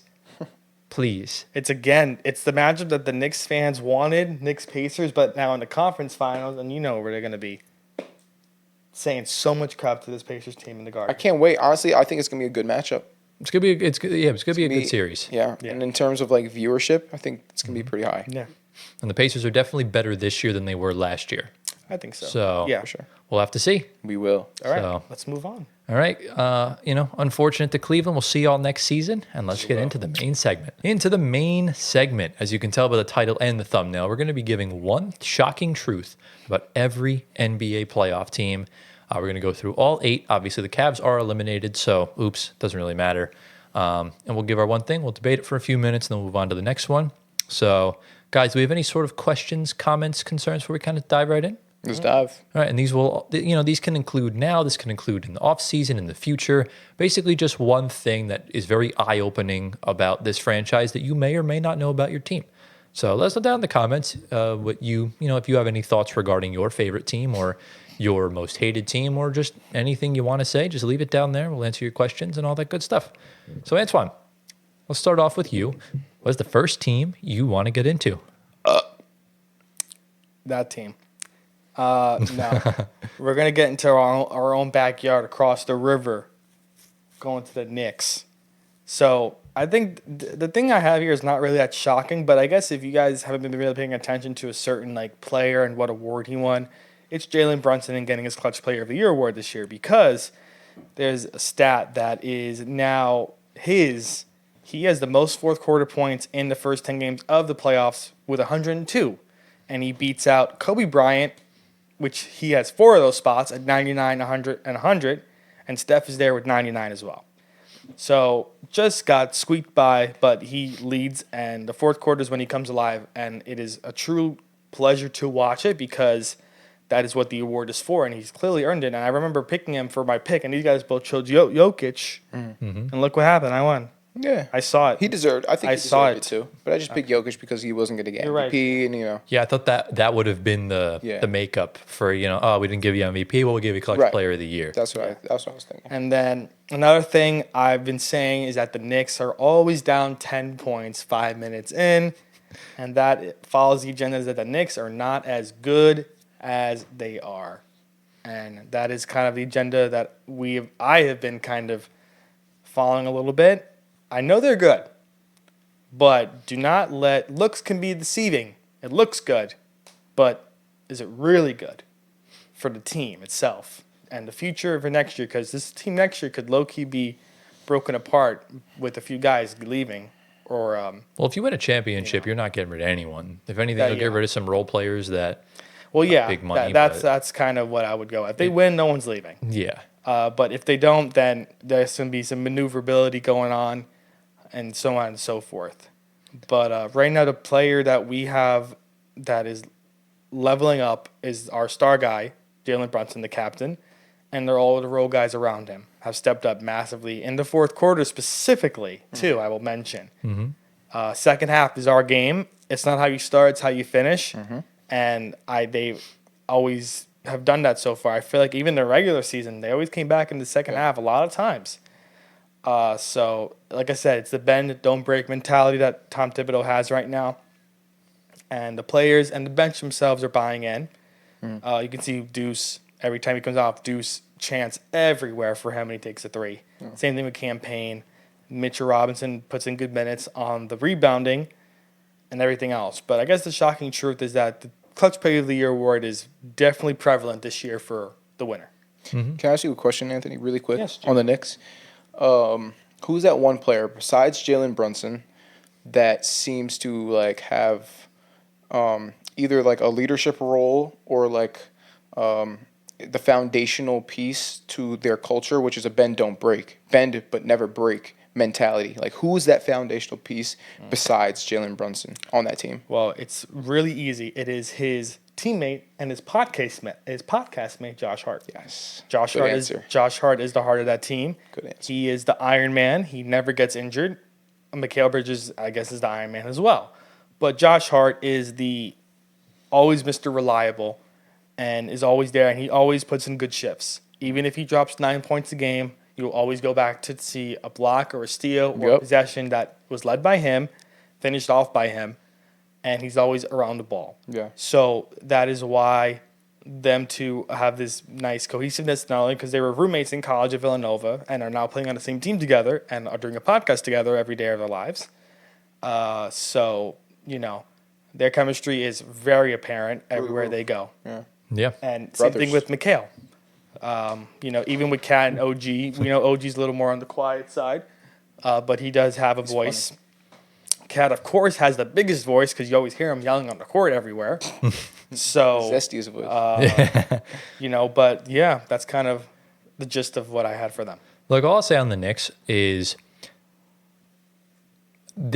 now is the time to see what they're really made of. Obviously, close out Boston which I think they're going to do tomorrow at the time of recording. I keep thinking back to what LeBron said last year on his podcast. The conference finals and the NBA finals are where true basketball IQ and capabilities really show. This is what we want to see, because you can get away with being a flawed team for the first 2 rounds. You know, obviously, if the Knicks keep going down by 20, you play with fire for too long, it's going to get you. And eventually, you're going to run into a team that's not going to relinquish those leads, and 25 points will turn into 30 and 40 and 50 and all that stuff. So, very true. That's the problem here with the Knicks.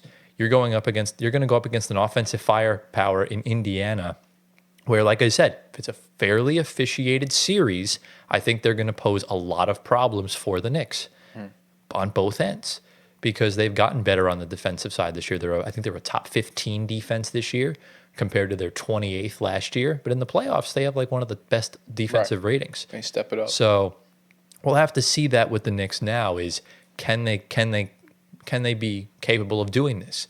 Can Jalen Brunson play well in the first 3 quarters of a game? You know, that's the thing, because we haven't seen Brunson be consistent all throughout a game. It's really been, we've maybe seen a game or 2 of it, but he's been very inconsistent throughout the beginning of the game. We haven't seen Cat really show up in the fourth quarter that much. So, but yeah, I mean, you can't fault him for that. The most important quarter is the fourth. Exactly. So, but again, it still scores like 30 a game. But it's important for the Knicks because they keep going down early. Yeah. Even against the Pistons, they kept exchanging leads every 5 seconds. I would say you need some other guys to step up in the first 3 quarters and let Brunson take control in the fourth. But I agree. We'll see. Yeah. But yeah, I think the Knicks are essentially just playing with house money at this point, and it's really, for them, it's championship or bust. And we'll kind of have to see going forward what they decide to do if they win, if they don't win. You know, because they easily could lose to Indiana, they could lose to OKC or whoever in the finals. So that's essentially the gist of the Knicks. Do we have any other final thoughts? No. What do you got, G? No, I think we should get straight into the Celtics because it's the same series, right? Yeah, might as well. Yeah. Oh, it's me. It is me. Okay. What do you got? So, Celtics, as we know, Tatum got injured, and that goes right into what I was going to say about the Celtics. And so, as we mentioned, Tatum injured in the prime of his career. And so what does that mean for the future of this franchise? Obviously, Achilles injuries are one of the hardest injuries to come back from. And I remember in the beginning of the season we were talking about, Tyler, that do we think the Celtics are a dynasty team? Yeah. Right? And that was like a question that was like, it was locating, what's the word? It was circulating in like podcasts, NBA podcasts, media, all that stuff. My original answer was yes. And now I'm starting to take a backtrack on that. And I think the Celtics are not going to be a dynasty, unfortunately.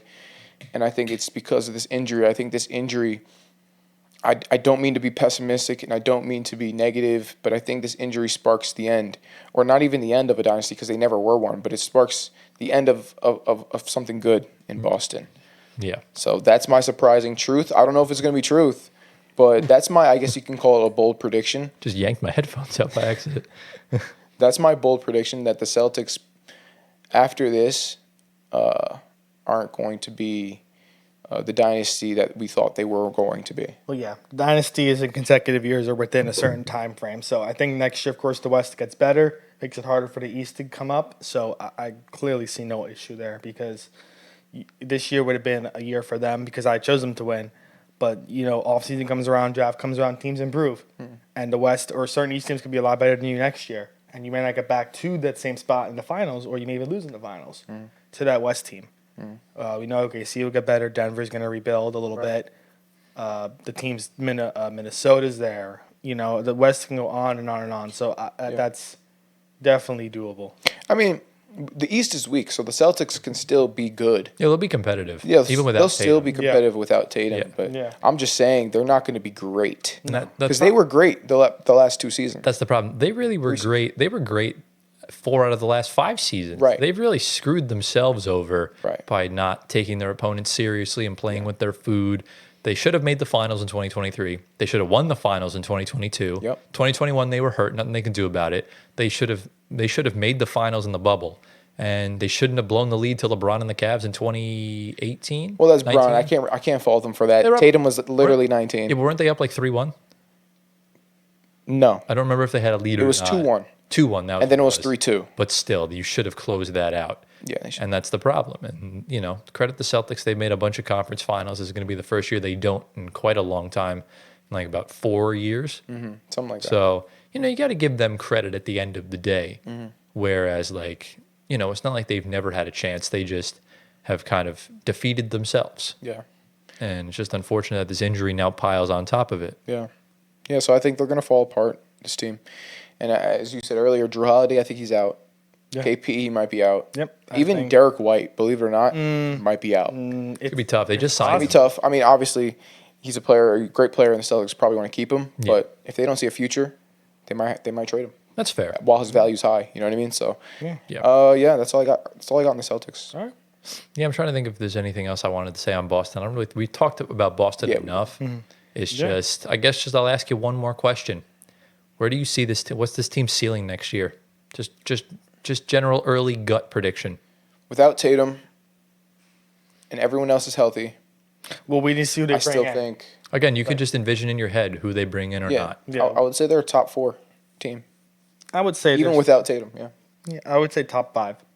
Yeah, I think top 4. I think they could even finish top 3 still. Yeah. There's still a second round exit without Tatum. That's the thing. Yeah. It's really good. Unless you trade Brown for another star, I really just don't see this happening. Yeah. So I guess it's just a matter of what pieces move. I think that's really the main thing with Boston. What if it's Giannis to Boston? The Bucks wouldn't do that.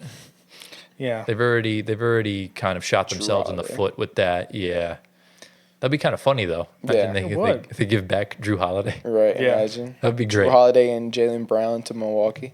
That'd be interesting. Interesting. That would be cool. Yeah. But I don't want to play Giannis 4 times a year. I'm okay. I'm good. I'm sick. I'm still traumatized from 2021. Yeah.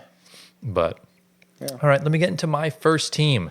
I guess we'll talk about the team that just booked their flights to Cancun right now. Let's talk about the Cleveland Cavaliers. This is tricky. I struggled with them because they're young for the most part. There's kind of a lot they can do. And I guess really, I think this was their only chance with the core they have. I think right now, Evan Mobley is your future franchise player. You have Darius Garland. Jared Allen, Donovan Mitchell, I don't see, it would not surprise me if either of them are playing elsewhere starting next season. Oh, wow. Jared Allen's definitely getting traded, I think, at this current moment in time. You probably bring in another center that's capable. It really depends on what Cleveland wants to do. It's hard for me to envision, how is Cleveland going to view this exit? Are they going to view this as a failure? Are they going to view this as a building block moving on? It's a failure. Because this is their third playoff appearance in this sort of newer era. The first time you lost in the first round, Mitchell wasn't there yet. You get into the playoffs last year with Mitchell as a 4 seed. You beat the Magic in 7 games. And then Donovan Mitchell gets hurt in a 1-1 series against the Celtics, and that all fell apart. And then you have a beautiful regular season. Literally no one got hurt at all. And then you go up against a red-hot Indiana, who's had the same record as them, by the way, since I believe either mid-December or mid-January. So, I think if they were playing anyone else in the East, I think they would have won the series. So it's hard for me to say that this was a total failure. It's just, I think this was just a series of unfortunate events that led to an earlier exit than they were hoping for. Okay. So with this, I think this still warrants change, but it really comes down to Donovan Mitchell.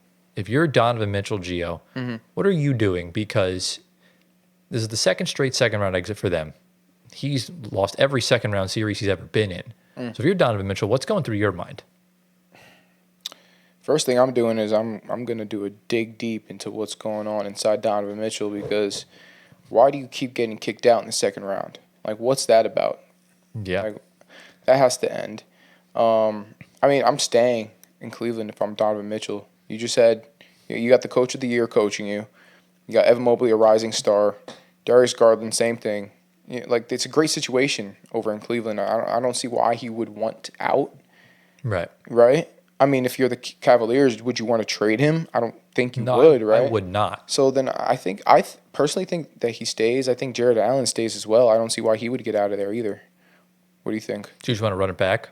I would definitely run it back with Totally. the same team. Honestly, with the way the East is looking, you don't have to deal with an as overpowered Boston, at least to our knowledge, as far as that goes.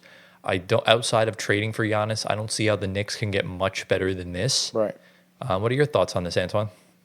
I mean, I have no issue running it back because the starting five is all-star worthy. All 4 guys on that team. Maybe not Jared Allen. Of course, Max Strus, maybe I would move on from him. Improving that small forward position.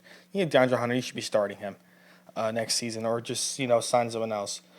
You could definitely move on from certain guys. We said Allen, we said Garland, we said Mitchell. Any one of those guys could be expendable. For the right pieces, of course, though. You got to get the value back for those guys and wherever they go. Right. So, but running it back should definitely be an option because it's the first year of Kenny A. Why break it up already?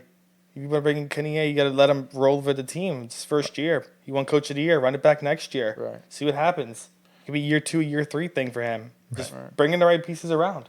Like I think Max Strus should be gone. I don't think he's helped the team at all. And improving that small forward spot, bringing somebody that's notable, or at least really good to play. Mm-hmm. Better than Strus did. And then the bench fill up with the guys that, would be, great. Like Jerome, if he can improve for next year. Bring in some bigs as well. We know they're a little shorter on the bench for bigs. Mm-hmm. And just, improve other places that need the improvement. Tyler, question for you. Yeah. Kenny Atkinson. Do you view him as a guy that's going to fall off next year in terms of his coaching? Or do you view him as a good long-term coach, like a generational, like Popovich or Steve Kerr? Like, how do you view Kenny A? Is it more of like, you remember the Suns coach? Yeah. He won Coach of the Year and he fell off. What was his name? Monty Williams. Do you view him as the same category as him or no? I do. And that's the problem with the Coach of the Year. Because you overachieve your first year, or you overachieve the year you win Coach of the Year, and that tightens your window. Mm-hmm. Because, the season you just had, you're going to be expected to now bring home a championship within the next 2 to 3 years. Right. And, if the Celtics come back and win this series, or if the Knicks lose to the Pacers in 4 or 5 games, Tom Thibodeau's going to be the only other Coach of the Year to get fired. I mean, Kenny Atkinson will be the last one left.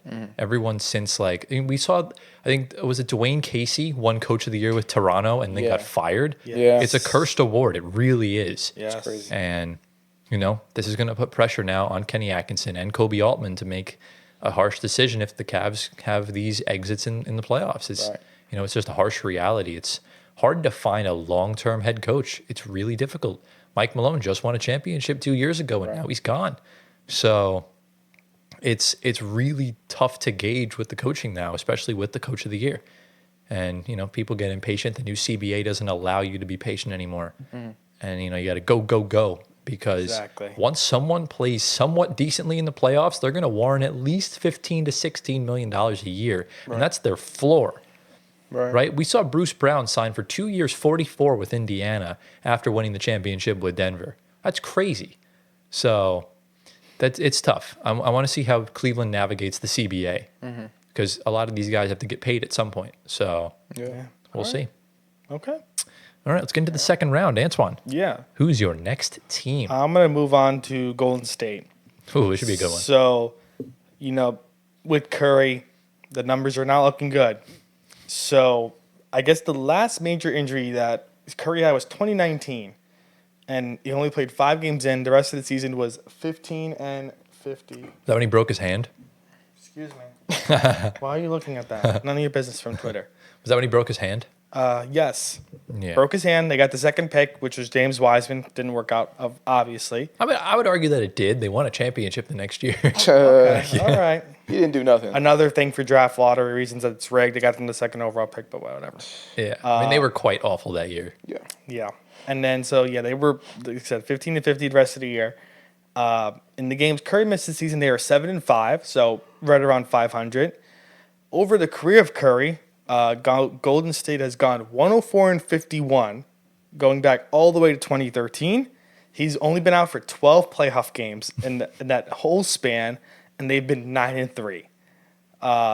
So again, still pretty good, but this series it's been showing a lot that without Curry, the identity of this Golden State Warriors team is pretty much next to none.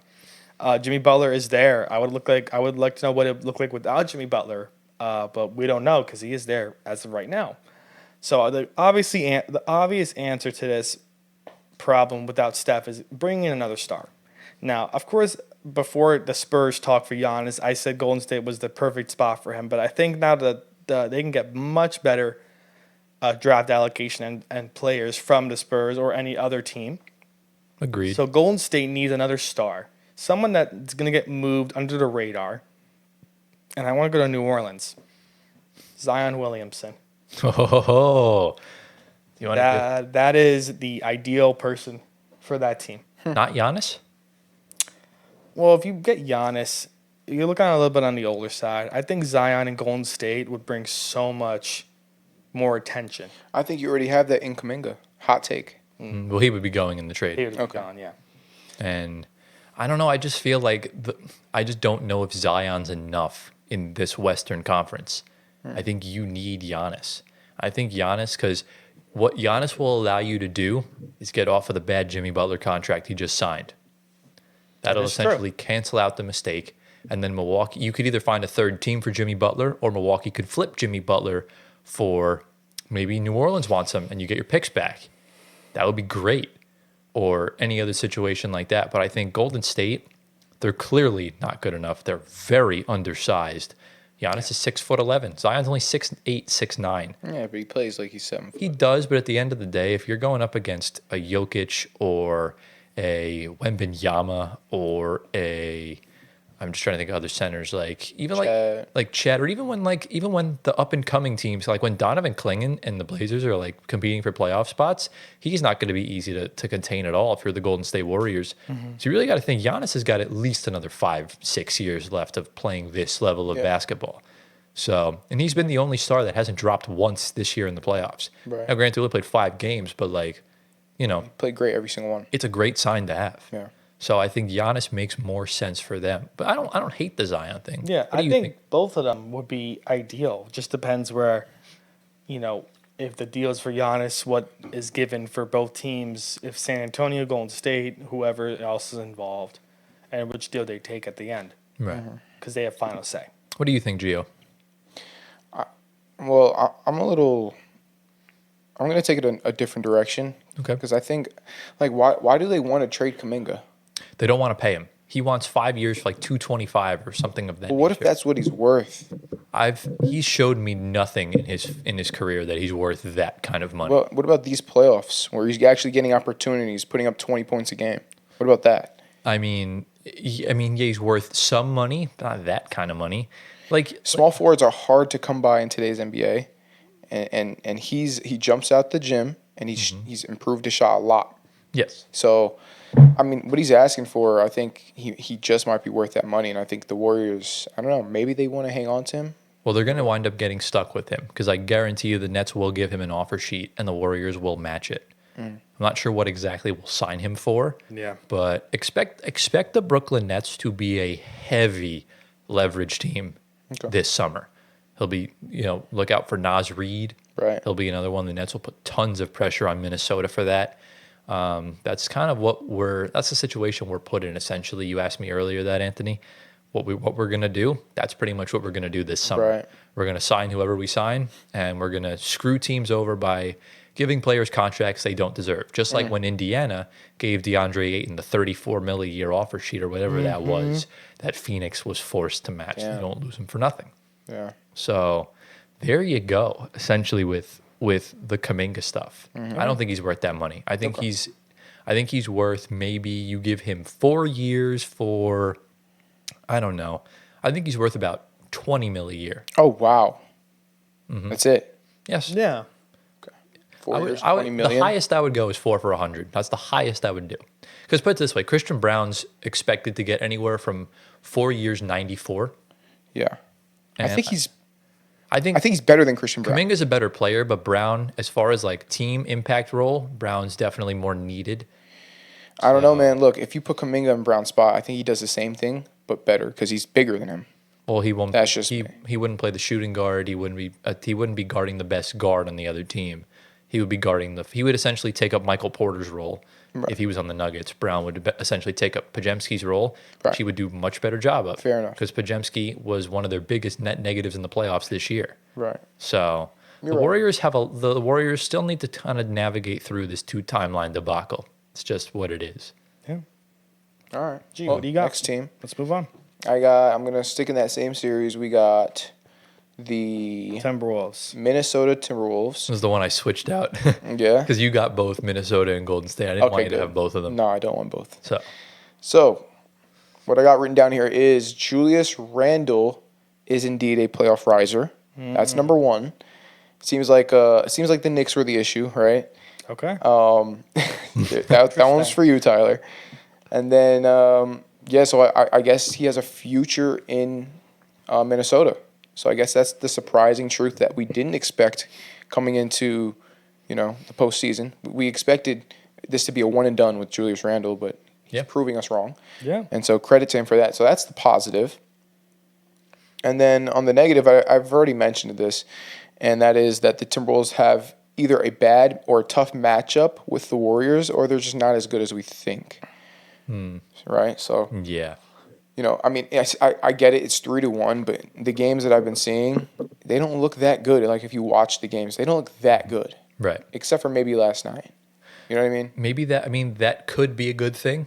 Right. I go back to what Michael Porter Jr. said after, which game was it? I think it was game 1 of the Lakers series in the conference finals. The Nuggets were up by 21 for most of the game. Lakers clawed it back to like 5 in the fourth quarter. And in the end, the Nuggets won by like 8 or 9 points, something like that. Mm-hmm. And MPJ said, I'd rather win close than win by 30 because it keeps you alert. If you win by 30, take your foot off the gas, you relax, maybe you go to the club that night, you know what I'm saying? Like those kind of vibes. Right. With this now, it's like the Wolves, and Anthony Edwards said in his post-game presser after game 4, right? It was game 4 that was yesterday? Okay, Yes. Yeah, game 4. Chris Finch told him in the locker room, you guys are playing like losers right now. You're defending like a loser. So go out there and defend like a champion, play like a champion, like a winner. And that's what Minnesota's doing. And, at the end of the day, as long as they hit their 3-point shots, they're going to be a hard team to beat. Oh, yeah. So, and credit Chris Finch, because this Wolves team looked rough first few months of the season. Give them time. I told you, give them time. Yeah. I believe in them. Yeah. Chris Finch is one of the most underrated head coaches. Of course, last year we know he went down with that injury on a celebration and his assistant stepped in. Mike Conley fell into him and he tore his ACL. Oh, yes, gosh. yes, Yeah. You're right. I'm sorry. I don't know why I'm thinking celebration. Full recovery on it. But Finch is one of my favorite head coaches in the league just because of that team last year and how great they became. And of course, when his assistant came on, he did great as well and was getting head coach talk. I forgot what his name is. Micah Nori, Okay, yeah. the assistant that took over, right? Mm-hmm. Yeah. So they're rolling right now, and their bench is good. They have no worries on that depth. Maybe to possibly OKC's depth in the West. That's it. And they probably will be playing them. We'll see. And then, just ride it out to there in the East. And the East is not looking pretty unless it's Indiana because they have the depth as well. So Right. it's just, who you play, where the bracket falls to you. That's kind of how it rolls. Yeah. Yeah, I mean, let me ask you, Gio. Yeah. If they make the finals, let's say, we'll include the Celtics for now because crazier things have happened. But Celtics, Wolves, or Celtics, Knicks, Pacers. Do they beat all of them? Do they beat some of them? What do you think? What goes down? Minnesota. What goes down in all 3 of those scenarios? Genuinely curious. Look, I'll tell you this. Any one of those series is going 7 games. All of them. Every single one of those series Okay. is going 7. Yeah. I think that's because Minnesota, I think they're a great team, but they can be super good or they can also be super underwhelming. Right. And so that balance, it's perfect for a 7-game series. So I don't know. I can't really say it's so don't put me in that situation. Man. Well, let me give you some context that maybe will help you out a little Yeah. bit. The 2 teams they just played in the playoffs. Yes, they're hobbled. They're not as great, but they have two of the most experienced playoff performers of this generation. These three teams don't have that. So that could be an easier chance for them, even if they play OKC. Like they're not. This would be their first time, this group in the conference finals outside of Caruso. So I don't know if that changes the viewpoint at all, because obviously Steph and LeBron notoriously show up in the playoffs when it matters most. Well, what do we think about Anthony Edwards as a closer? Do we think he's got that? I don't know if he does. You have to see. He didn't look good against Dallas last year. So that's why it's hard to say for me right now, because I have more confidence in Jalen Brunson closing than Anthony Edwards. Right. So Yeah. But I have more confidence in Minnesota's bench than I do in the Knicks. very true. Yeah. That I Team think that's effort. actually a good point. Minnesota's bench is that much better. I think that might edge them out because they get more rest, and when you get to the finals, you need maximum rest. So yeah, the bench might pull through for Minnesota. So yeah, because I think they beat the Knicks, and I think they would beat a hobbled Celtics. I just don't think they would beat Indiana. Okay. Is it a 7-game series though? 6. 6 Indiana and 6. Yep. Wow.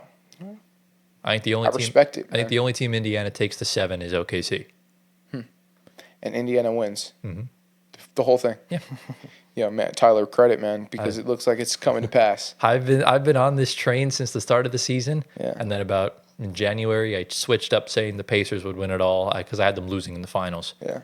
But it's very much possible. Okay. But for Minnesota, their future is looking a lot brighter than everyone thought. It is. And look, the Knicks very well could win a championship. They'll most likely win the short term of this trade.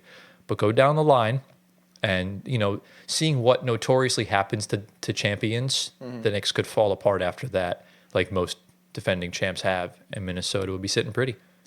Yeah. So All right. Yeah, man. All right, next team. next team, let's knock out the other 1 seed, the OKC Thunder. Again, took me a little while to sort of figure this out right now. But look, I'm going to hit it where it hurts.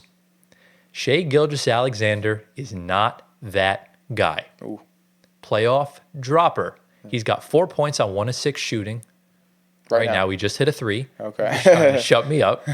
But He heard you, bro. look, that overtime game in the final, I think, 3 minutes of the fourth quarter. It's terrible. He missed. He went like 0 of 4. Didn't take a single shot in overtime. Turned the ball over twice. And look, man, if he could just replicate his regular season performances, the Thunder would have easily swept this series. It wouldn't have been a competition at all. But the fact that he continues to not get the calls late in games, that's the problem, and that's why I think the Nuggets have a lot of playoff success in the sense of they never have a good whistle, so they never rely on it. That's why Embiid never makes it out the second round, because they stop calling those fouls. Why do you think that? A lot of guys that notoriously take a lot of free throws. There's some anomalies that Giannis got past the second round a few times and won a championship, but Donovan Mitchell just took how many free throws? Like 25 tonight? 21. 21, and another second round exit. So Yeah. it's a pattern of those types of players. And even Jalen Brunson, if they win tomorrow, it'll be his second time in the conference finals, the first one as a first option. And he was, he had a good series against Golden State, but when you flop and foul bait on a regular basis, you're going to resort to that same habit in the playoffs. And they're just not going to call it in the fourth quarter. A lot of these are no contest. I have a question then. Yeah. Why is Brunson having so much success and SGA is not? Because They're both floppers. Shai Gilgeous-Alexander plays in a small market. Jalen Brunson plays in the big market. So you're telling me that Jalen Brunson is getting the calls, SGA is not? Yes. I think we got to look at the stats. Ow. Elbow just We cracked. can do that later. We don't have to look Yeah, we at can that do now. that later. But, I mean, look, I was talking to one of my friends about this the other day. The series is tied 2-2. The only way Denver wins this series is if SGA goes to the free throw line less than 10 times. The 2 games they won, he went to the free throw line 11 and 12 times. 2 games they lost, he went to the free throw line 5 and 8 times. So the pattern continues to be there. And, Adam Silver doesn't particularly care too much for OKC, considering that the faces of the league are no longer on the team and they play in a small market. Adam He's Silver, MVP, though. MVP. He's not the MVP yet. He's going Give it a few more days. But, at the end of the day, that's why Brunson's also finding more success. And also the West competition is just a lot harder. Like, I don't think you can make that argument, though, Tyler, because it's not like OKC's playing against a big market team. OKC's playing against Denver. And then and when you go to the Knicks series, But Denver, they're both big market teams playing against each other, and it's both Right. small market teams playing against each other. So it's like an but evenly matched thing. Denver notoriously has one of the worst whistles in the NBA. So wouldn't that mean that SGA should get more calls? He should be. In the games they won, he has been getting the calls. It's just the last 2 minutes is when he tried to foul bait in game 3 with 4 seconds left. Like, what are you doing? Like, that's not the time to do that. Yeah. And, essentially that. I do think, I think Brunson and SGA fall into the same category of a player. Brunson's more clutch. Gotcha. That's what I sort of feel about it. And the same applies to J-Dub. Okay. J-Dub last year against the Mavericks was god-awful. Yeah. Yeah. He's clutch this year. He's Somewhat. Somewhat, yeah. Yeah, a lot better. He shot like 2 of 8 yesterday or the other day. Yeah. So, what are y'all's thoughts? What do you, I Antoine? don't know. I don't really have much. I think that is a very good take because we've been talking about that for a good amount of months now with him going to the free throw line. Yeah. It is his first major playoff, so I don't think it's anything to worry about. You can definitely improve on that over time, and the team will get stronger because OKC has the picks for literally a long time. And also they have Nikola Topic to fall back on if Shea doesn't work out. It's a good fallback option if he's healthy. Or maybe you join the Giannis sweepstakes. Oh, Yeah. gosh. Got nothing to lose. Or the Oh, KD. my God. Also got nothing to lose. Yeah. Please tell me the Thunder know. don't get Giannis, bro. No, I doubt that. I don't think that happens at all. Yeah. No way. I don't know, man. don't know. We'll have to see. That is But- literally what it is. Yeah. But Who's call the next team? it right now before we do. Nuggets Thunder. Who wins the series? Nuggets. I'm still sick We with said that already. Oh, did we? We said. Sorry, it's late. I'm tired. We Let's- said it. We said it. Let's get into the last 2 teams. Antoine, what do you got? Wait, let me go first Okay, you go. because I have the Nuggets. Oh, okay. Yeah, might as well. Go ahead. So on the Nuggets, Westbrook, of course. Like, how am I not going to talk about Westbrook? He's been a playoff riser. Okay, this year for the Nuggets, he currently has the most total points for bench players in this playoffs. He provides a great energy coming off the bench. We know that, and he get a spark on defense as well when they need it. Loose balls, all that stuff. He's diving for it. He's doing all the little things, and not only the little things, he's doing the big things. He's scoring, right? Right. So that's a positive. Another thing, Aaron Gordon. My goodness. Yeah. My lord. Like bro. every single time I watch Denver, and I see Aaron Gordon play, I'm like, he's really that guy. This was high school Aaron Gordon. This is Arizona Aaron Gordon. Orlando this Aaron is- Gordon. This is so fun to watch. I love watching Aaron Gordon thrive, especially after what happened in his family this past year. And it's only right that this is happening. I heard there's like a crazy statistic that he's wearing the number 32, right? That was his brother's That was his brother's number. Yep. There was like another thing where like he hit the game winner with 3.2 seconds to go, and then there was a bunch of things that lined up, and it was like kind of like what was it like? What's the word? The stars aligned. Yeah, the stars aligned. Coincidence. That's the word I was looking Coincidence, for. yeah. It's like it's a coincidence, but yeah. Listen, I agree with the AG talk. He is very pivotal for this team, and we all know that from a very long time. Yeah. Russ right now is 0 of 3 from the field, no points. Take it easy, huh? All right, he does have rebounds, assists, and steals, What is he but doing now? No. What is he doing? no points. I mean, a lot of the good things Russ does doesn't appear in the stat sheet. Exactly. So, And 0 for 3. and that's why a lot of fans don't like him because a lot of casual fans are box score watchers. Yeah. That's why you actually have to watch the games and not even just the highlights. You have to actually see Exactly. what goes on, the ins and outs of the game. And I mean, I'm ready to crown Aaron Gordon as the best role player in the NBA. I think so. I'm ready to do it. Honestly, I think so. Honestly, he might just be the second best player on the Nuggets. Ooh. Yeah. No. Jamal Murray. I'd also Come on, bro. Are you watching games? I'd also argue that Aaron Gordon's the third best Denver Nugget of all time. No. I think Melo's better. Are you kidding? I mean, Aaron Gordon's won a championship. Oh my gosh. You can't do that. Look, the way Aaron Gordon's playing, if he keeps this shit up, he's 100% passing. Melo. Nah. All right. Well, no. He Look. can't pass Melo. I think that's impossible. Melo averaged 30 for like 4 seasons with the Nuggets. You can't do that. But anyways, let me move on from Aaron Gordon. He's a great player. The next thing I have put here is Jokic is in a big slump. like a bad slump. I don't know how he's doing today. Can you check? But he's in a slump, and that could mean the end of the season for the Nuggets, and I hope that doesn't happen. So I hope he continues to play MVP level basketball. He's been okay right now. What's he doing? He's doing good. 11-7 on 5 of 7 shooting. Okay, so I hope that continues. Yeah. And that's it. All right. I think those are all very valid points. Yeah. I don't really have anything to add on. Jokic struggling, I think, the past games, as we mentioned before, right? Yeah. Pretty much. Yeah, the case. 17. Yeah. All right.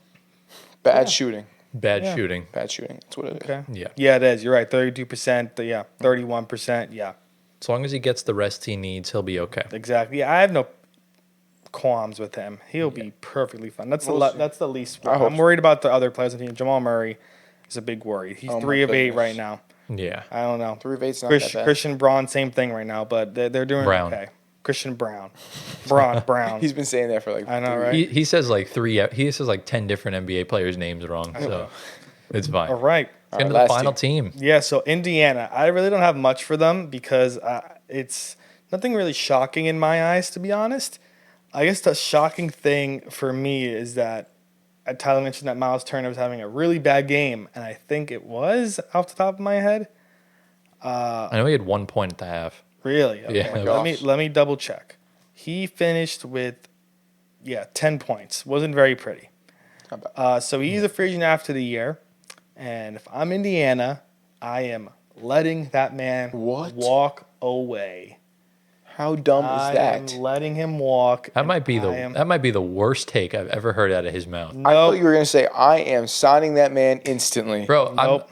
if we're like that was his first, he's been like the best player consistently throughout the entire playoffs.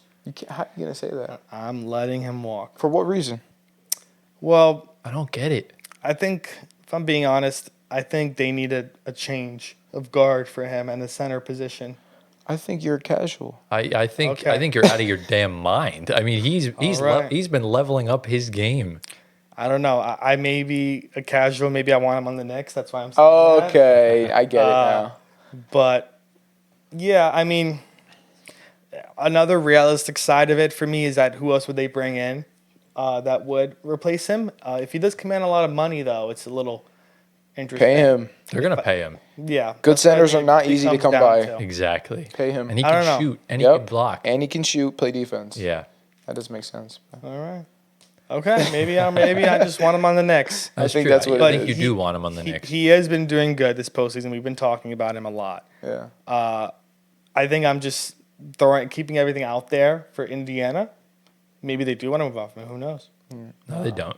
I don't know. There's no reason for them to. If we Crazy. He said, "Nah, they don't." If we see the live stream first day, Miles Turner's playing with a different team, and you guys are saying, "What the hell?" and then I'm here saying, I knew it from the I'm the one beginning. that Knew it said from the it. beginning. No, but yeah, Look, bro. Miles Turner, in all reality, should stay there because Yeah. that's part of the core. Yes. I am being also a free agency fan of players going to other places Okay. and seeing how they mold together. Makes the Knicks would be nice, but another team would be nice too, actually. No. Just You're because a Pacers hater and Knicks. yeah. I don't even know how you feel about the Knicks anymore, but It's all over the place. yeah, All right. But I will close this off with a bit of a hot take. yeah. Is that, and this is obviously dependent on the Pacers winning a championship, we might just be seeing the next best point guard in the NBA.